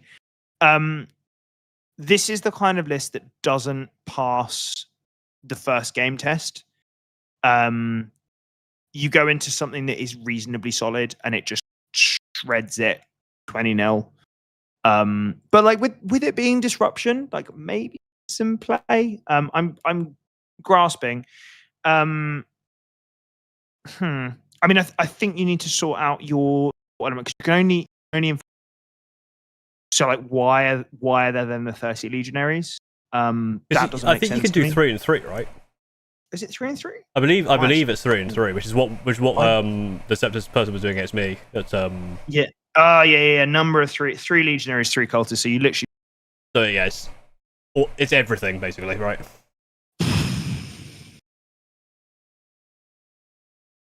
So wouldn't be surprised. I've played a bit with my friends in 10th. It does hold quite well. I think like Toby says, the problem is the new coherency rules. You have to be really bunched up now with big 20 blobs. Yeah, the problem is it just does like the core concepts that made this kind of work in 10th. They've been nerfed because it's not an interactive way of playing the game, and it's something that the rules team are trying to not encourage. Because like things like jailing, where it's not killing a wall of termagants or things like that, or killing a wall of cultists, that's not overly enjoyable if you're then stopped from doing anything meaningful within the game. So that's why they're trying to eliminate it.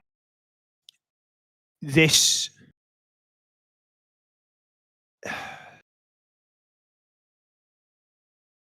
it's just not good. It's just bad. You've made the rules team sad. You've made Toby sad. You made me happy because I think this is a great list. I think it's a lot of fun. I like Deceptors. Oh yeah, no, it's hilarious fun. I think the slightly sad thing is like you can't do like coherency makes it less fun, and I think that's the thing. Like if you were playing 10th edition, this is fantastic. I would absolutely take this to a tournament, which I'm trying to meme. Like phenomenal, absolutely love that. You are going to get wall of cultist after wall of cultist after cultist. Great. The coherency rules means that this doesn't work in 11th. Yeah. That's why I'm sad, because I'm like, I love I think this is really cool, really fun. I think Walls of Cultists are hilarious. I think maybe we change this to Chaos Cult, and like then how many ACDCs can we get in? All that kind of stuff. Like, can we make this into some kind of like full send? I'm gonna block you off and make you miserable, with all of like with all of the cultists. Like that would be quite fun, and I think that's probably the closest way you could do it in 11th edition. But ultimately, right now, it probably, unfortunately, just doesn't really work. It also just doesn't look like it does any damage.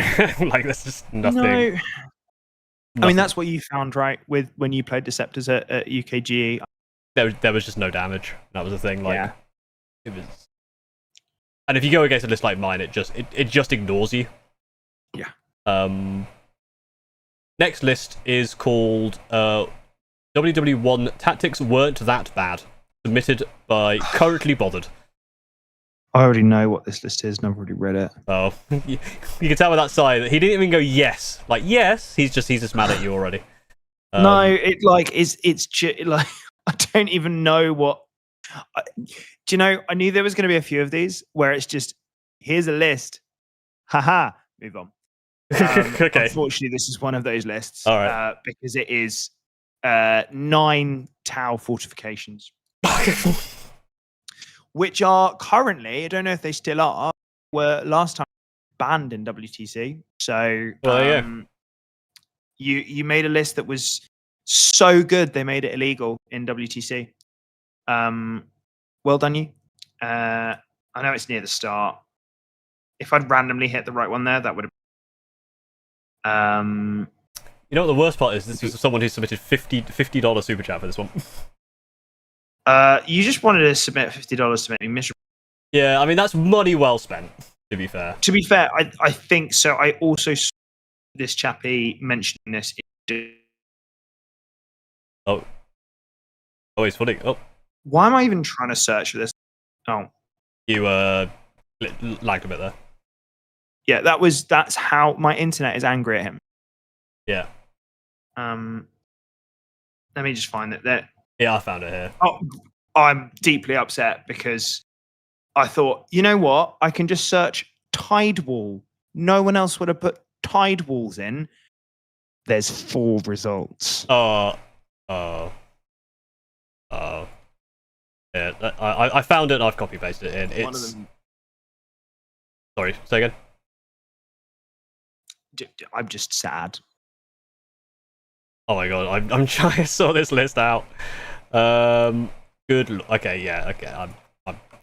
You know what? I'm disrespecting you by making it this small on the screen, so you can't fucking read it. That's how much I'm disrespecting you. It's you can't read it. It's I can't even read it on my big ass screen. I will try and neaten it up, but it's just terrible. There's some characters. I'll just put that there so we can actually fit the whole thing on the screen. There you go. And then there you go. Cool my laptop down with my fan. 6 breacher teams, 6 strike teams, and 9 tide walls. There's some characters. Yep. Oh dear. Nice $50 spend. Yeah, thank you for the chat. All right, Elecman24 is next. Elec. So I know Elecman's list is a real list, but he's an Age of Sigmar player. So he's just kind of. Oh yeah. So he wants to he's actually very kindly written a big thing at the top to explain stuff. So we'll do that one. Have you found it and putting it on screen? I can find it because if you can answer the question of why are tide walls bad, apart from being banned. Why are tide walls bad? What fortifications is the honest answer? They go fuck all places. They cost points. There you go. Movement is king in this game. It's better in 11th edition. That sits there. I'll post his I post his justification to you, and then I will neaten this up while you start talking through. Do you know in our little spreadsheet you're an anonymous bat? Oh, nice. Just thought you'd like that. I do like bats. Bats are cool. Yeah, little anonymous bat. It's Elecman, isn't it? Yeah, Elecman. Excellent choice. Salamanders are fantastic right now. They are super enjoyable.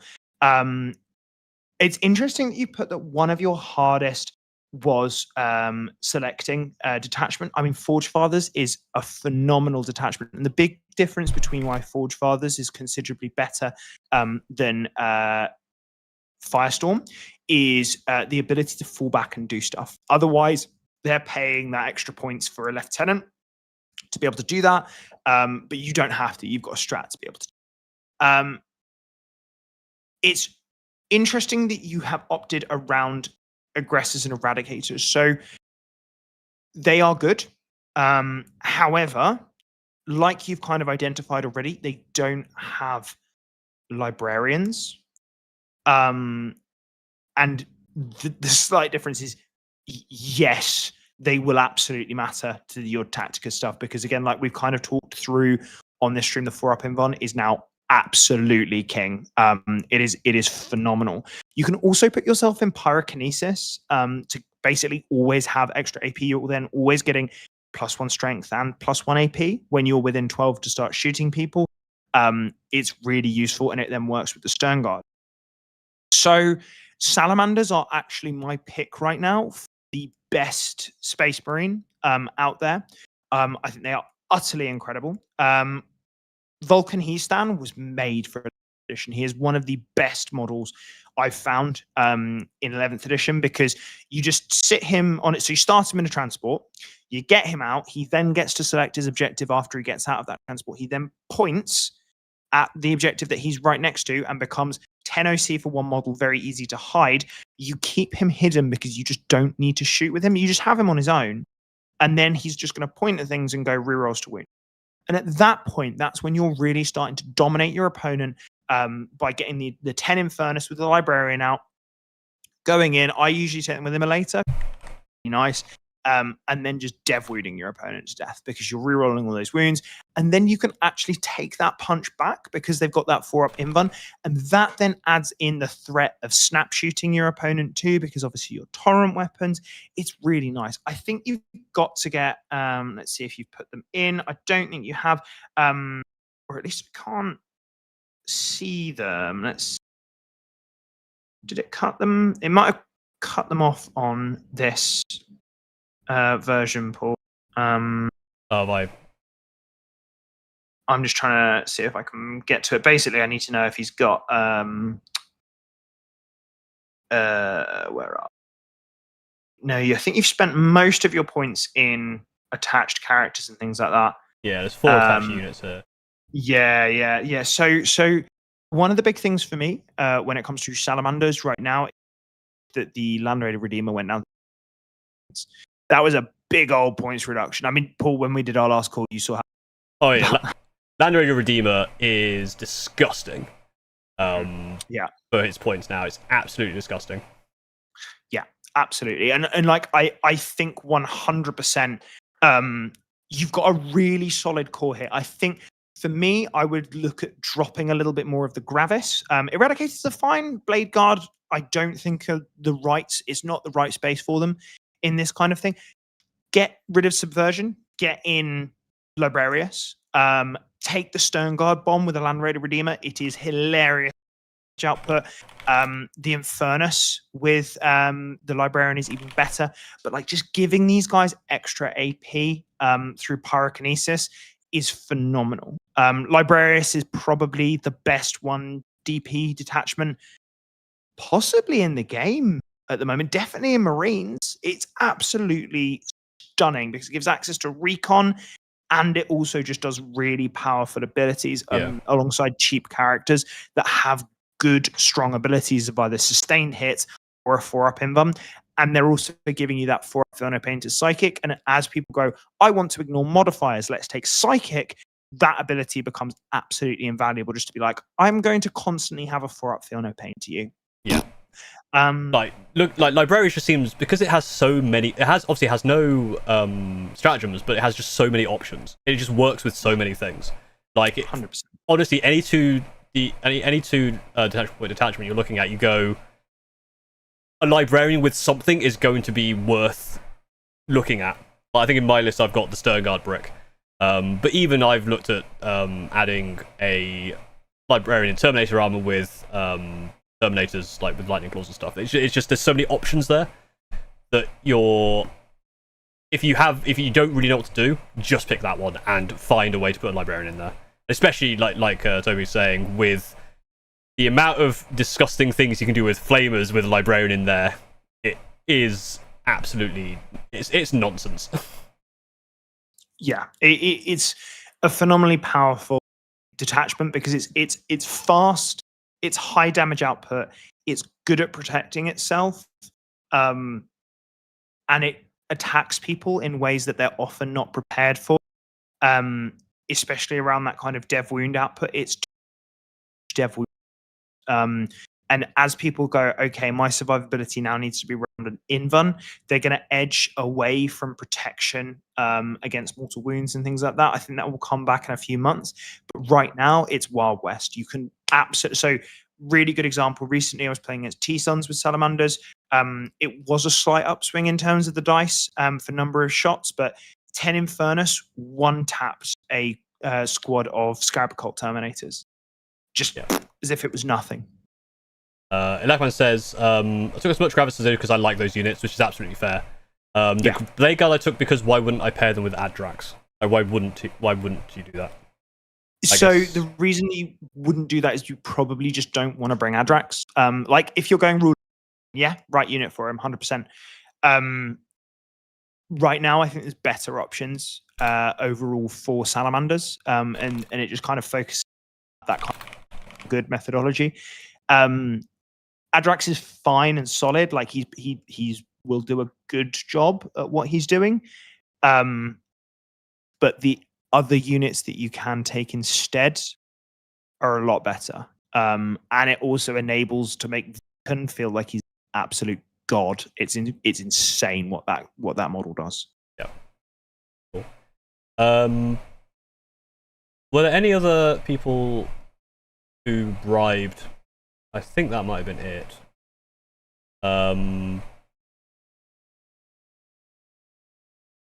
I know Pridders said he had, but that was a 30 Wolf God Terminator list, which we've kind of already looked at.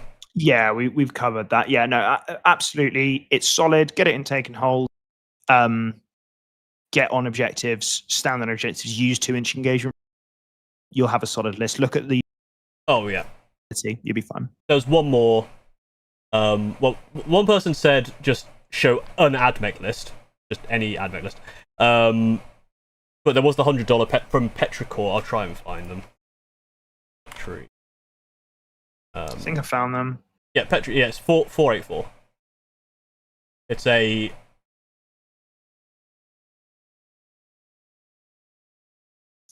Blood Angels list by the looks of it. Taking my screaming football and going home. 484? That's Drakari. Oh, I've not refreshed this in a while. Whoops. Alright, I've got it. It's just called Pool List Review. But I have I've not refreshed the page, so I imagine. Wait, what? That wouldn't change that number. What the hell? Let me reload. Oh, got it. It's 483. It's 483 now. Pool List Review, Blood Angels, Bastion, and Wrath of the Doomed. So that is the Blood Angels. Yeah. Cool. One. Okay. I think that's the last one. Okay, cool. I will. Right, just having a quick read of this. This may take some time. It's another. People are loving aggressors. This is the third one in a row with aggressors. Yeah, it's interesting. I mean, I think my first thing was always look at the worst stuff in your codex and see how it looks in 11th. So like, yeah, look at aggressors. Look at them on your shelf. And then leave them there. They're very nice on the shelf. They're very nice on the shelf. But they suck. So I wouldn't take them. What is it about them that makes them bad?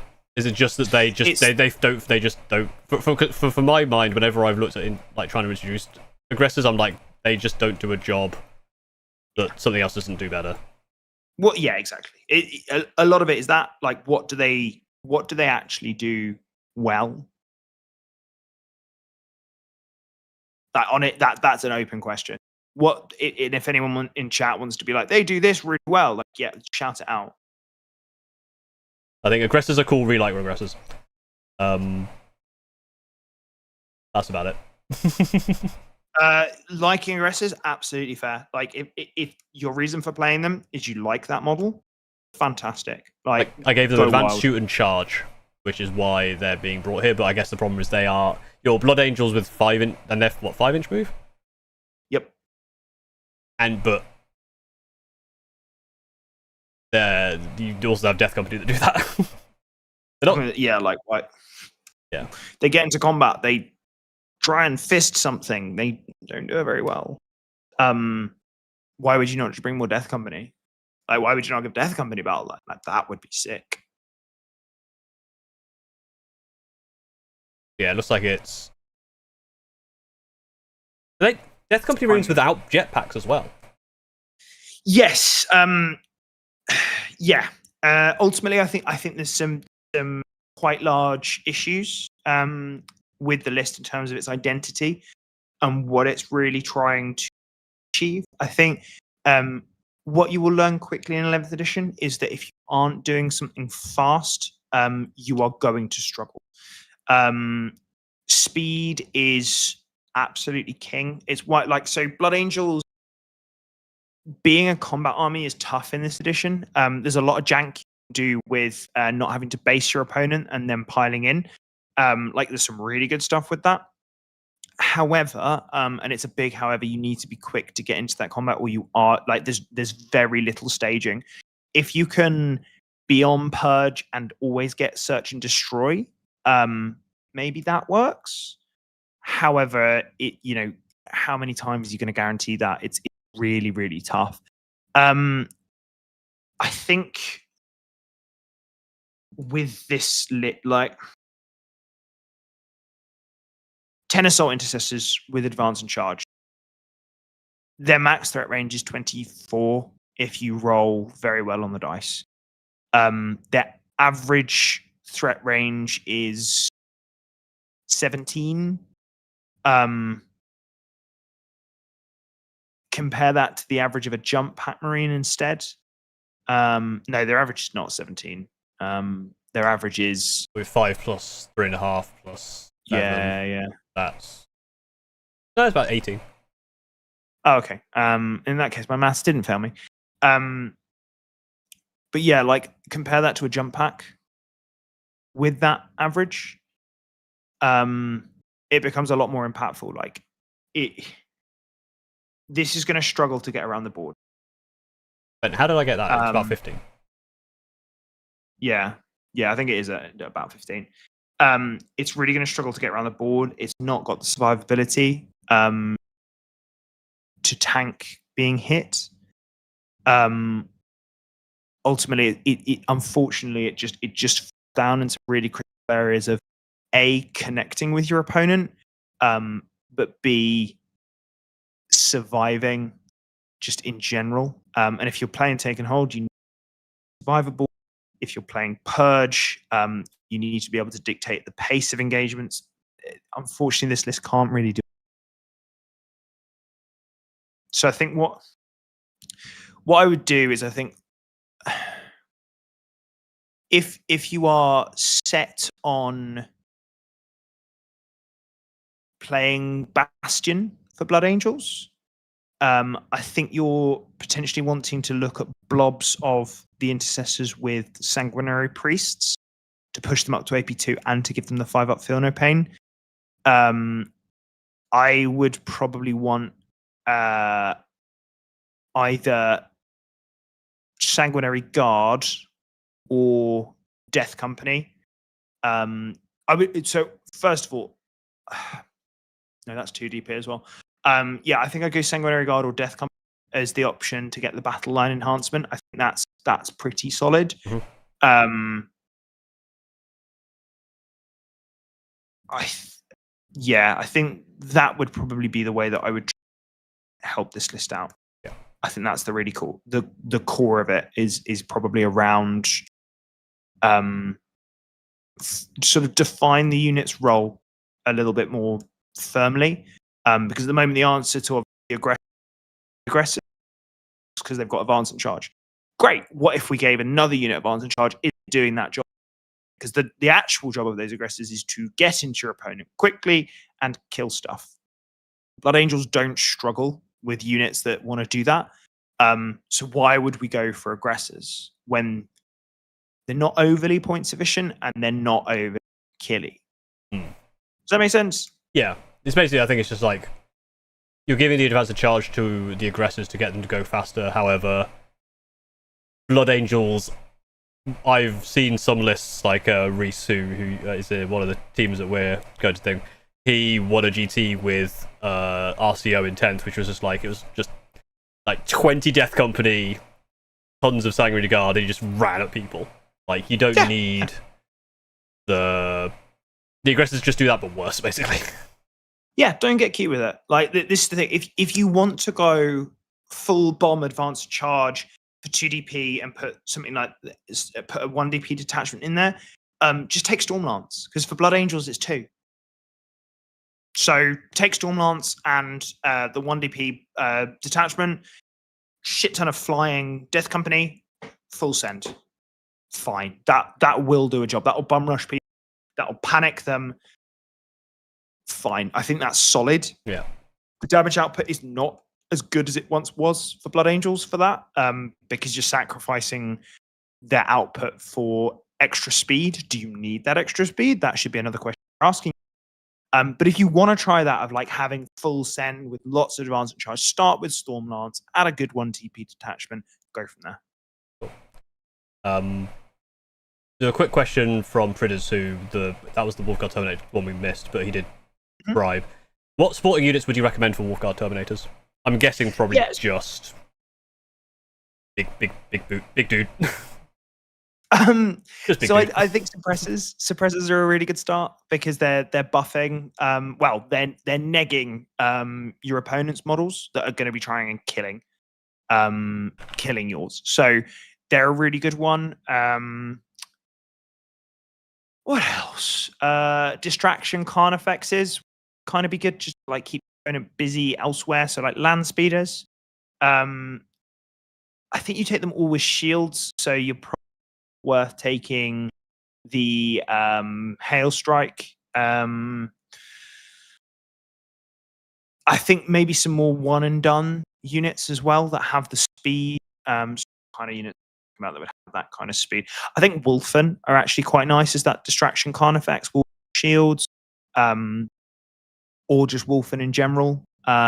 Things that can kind of go around the flanks issues. And then other units that maybe have infiltrate or a high movement characteristic, just so that you point. So that's why suppressors, I think, are kind of the gold standard, because they downgrade our opponent's army. They give access to cover for our army, and they're also quick and cheap to throw away because they're only 75 points. So that's the kind of gold standard. Then work around that. All right. I think we'll do one more random one. So we can get one more random one, and then I think we should do this again because this was a lot of fun. Oh yeah, 100%. And we'll do pure random, no more bribes. But again, thank you very much. The one I did random. I want to see how much money you made from this. I will share afterwards. But I will send you this. This is the list that I randomly generated. It's list number 58, and it is a I believe it's a Nurgle. It's a Plague Legion of Warp Tide. Oh, I fucking love Poo Legion. It's Poo Legion. It's Poo Legion. This is Poo Legion. Let me set this up for Poo Legion. Battle Shock Hell Comp is what it's called.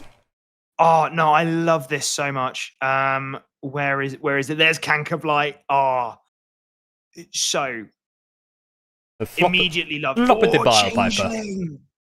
Oh, he's got the Changeling in there. Paul, tell me when this is up because I'm gonna salivate over it for a little bit. All right. Fortunately, after all the sadness from seeing Lancers and 9 Tide Walls, what was submitted by Marcus? They've got in and made. Have we done Marcus twice? Oh, is there another Marcus? It might be a different Marcus. Well, yeah, because that was the whole like Robert. South Carolina is gone because Marcus is the name of the alien in that bit. Did you get double? I think he might have got double bubble, and I think we both did them randomly. Yeah, I think we both. What? Because they were very different. You didn't roll on. Oh, is this near 69? That's horribly it, isn't it? No, Vortec. I think it's 420. Oh, so yeah, because I thought because this was number 58. So if he did where is it? No, 420 was the Terminator list. I don't know what. That was wild card. That was I think this was genuinely the first. Like, I'm just gonna pick a random number. Yeah, and it was that. So Marcus, I think we've done 2 of them. And it was Marcus. Oh no, Vortec Entries was number 69. So yeah, I guess well done if someone got double. Out of how many are in this list now? 834. 834. If you manage to get picked twice, go out and buy a fucking lottery ticket. It could be just 2 people named Marcus, because Marcus isn't the most uncommon name in the world. But true. Although I'm choosing to believe it's one person. I choose to believe it's one person, especially because it's Poo Legion. It makes everyone happy. It's Poo Legion. I love Poo Legion so much. So Poo Legion is that we for WTC were looking at really early because we're like Battle Shock is more impactful. Poo Legion has loads of invulnerable saves. The T12 is going to catch people off guard, all that kind of stuff. And then Warp Tide came out, and we were like, "Oh, holy shit! Like this is really good." This Poo Legion list is a little bit similar to the 10th edition one, where it's heavily 10th edition one. Yeah. Those of you who are not familiar with Poo Legion, essentially it's the Nurgle detachment, and then the 1 DP detachment. Warp Tide basically gives battle line advance and charge, and I think like full back, shoot, charge, all that kind of shit. It's really cool, really solid. Poo Legion, which is Plague Legion if you want to look it up properly, it forces battle shocks, and it forces battle shocks at minuses. Obviously, if you're familiar with demons in general, they like causing battle shocks because it helps them deal more damage. But then you get things like Canker Blight, which I think is one of the best enhancements. Well, it's one of my loves. I absolutely love it, and it's also on, I think, both one of our favorite character names, which is Sloppy Piper. There are two Sloppity Pipers in here. Sloppity Piper. Sloppity Piper. We love Sloppity Piper. Sloppity on my bile piper until I. She sloppities on my bile until I pipe her. Yeah, she sloppities on my bile until I. Someone quickly pipe Paul. I've got them turned off anyway, so don't send money because it won't. I just wanted to say it. You just want to make people send me. You are literally scamming people now. You're literally scamming people. You are the Poo Legion. If you buy this snake oil. I do actually do coaching. Yeah. Actually, someone did ask earlier. So I think it might have been Pridders asked, like, do you do coaching for anyone, or is it just for people who are bad at stuff? No, he does actual coaching. You can contact him. Go to his channel, Tactical Rock 40k, and find all that information. Yeah. We've also got tacticalrock40k.com. You can go check that out. It's got all. Yeah. So you can get coaching if you want, and then yes, basically rather than giving me money, actually give him money, and then you will actually get your list properly reviewed because he will be forced to because it's his job. Yeah. I can just ignore you. Yeah. Although if I get 800, then I will be able to quit my day job. Hey. But yeah, that would be wild. I think the media chat that helps me out, Charlie, that Paul and I got to spend a good amount of time with, which would probably have both a heart attack and a moment where I think he just popped a massive boner. Yeah. Someone just sent $25 that says, "I've always wanted to be scammed by two British men on the internet." Well, there you go. You've been properly scammed. You now own an oil field in the Outer Hebrides. Congratulations. Congratulations. So back onto Poo Legion because I am so excited. It has really good survivability, and then it also causes battle shocks, everything like that. So it's reducing the effectiveness of opponent's ability to score. It's then also putting lots of bodies to stop them getting in that movement. But one of the big problems of it was like, okay, advance the plague bearers, but now they're doing nothing.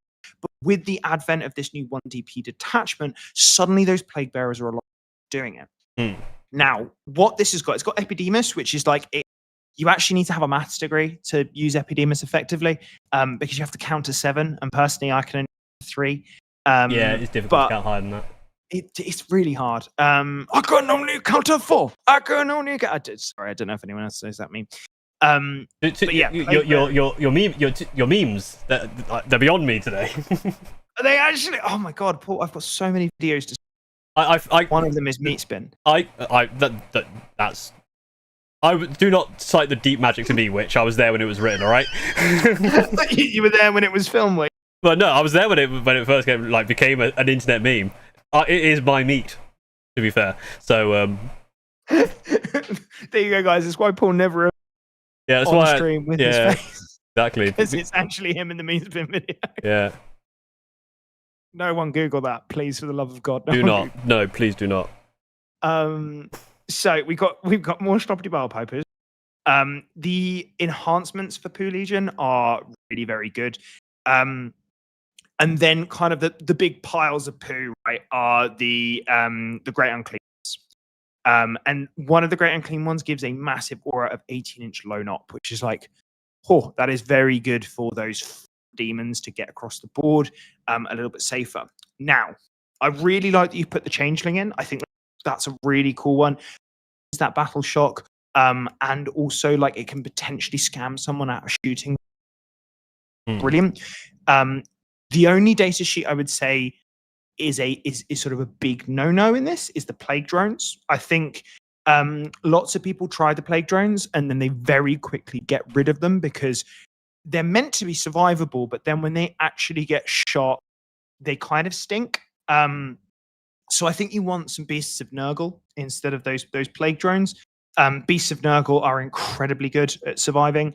I think probably the other thing I would say is you may struggle to move that many Great Unclean around the board in 11th edition. It is the downfall of Poo Legion in early 11th so far has been the fact that it kind of struggles around the board, and it's easy for an opponent with a fast gun line to get into those big demons and pump enough power in to kill them off. So what I would actually do is I would lean into some demonettes as well, because the demonettes are forcing battle shock. They're advanced in charge. They're very quick. They're that kind of like first line to help you get into position, a little bit like how we use the Invicta tactical suits with Paul, just to kind of really buy you that time, buy you that breathing space, also doing meaningful damage to your opponent's chaff. And then if their chaff's dead, they're bringing out those meaningful units, and then you're battle shocking those key units that you.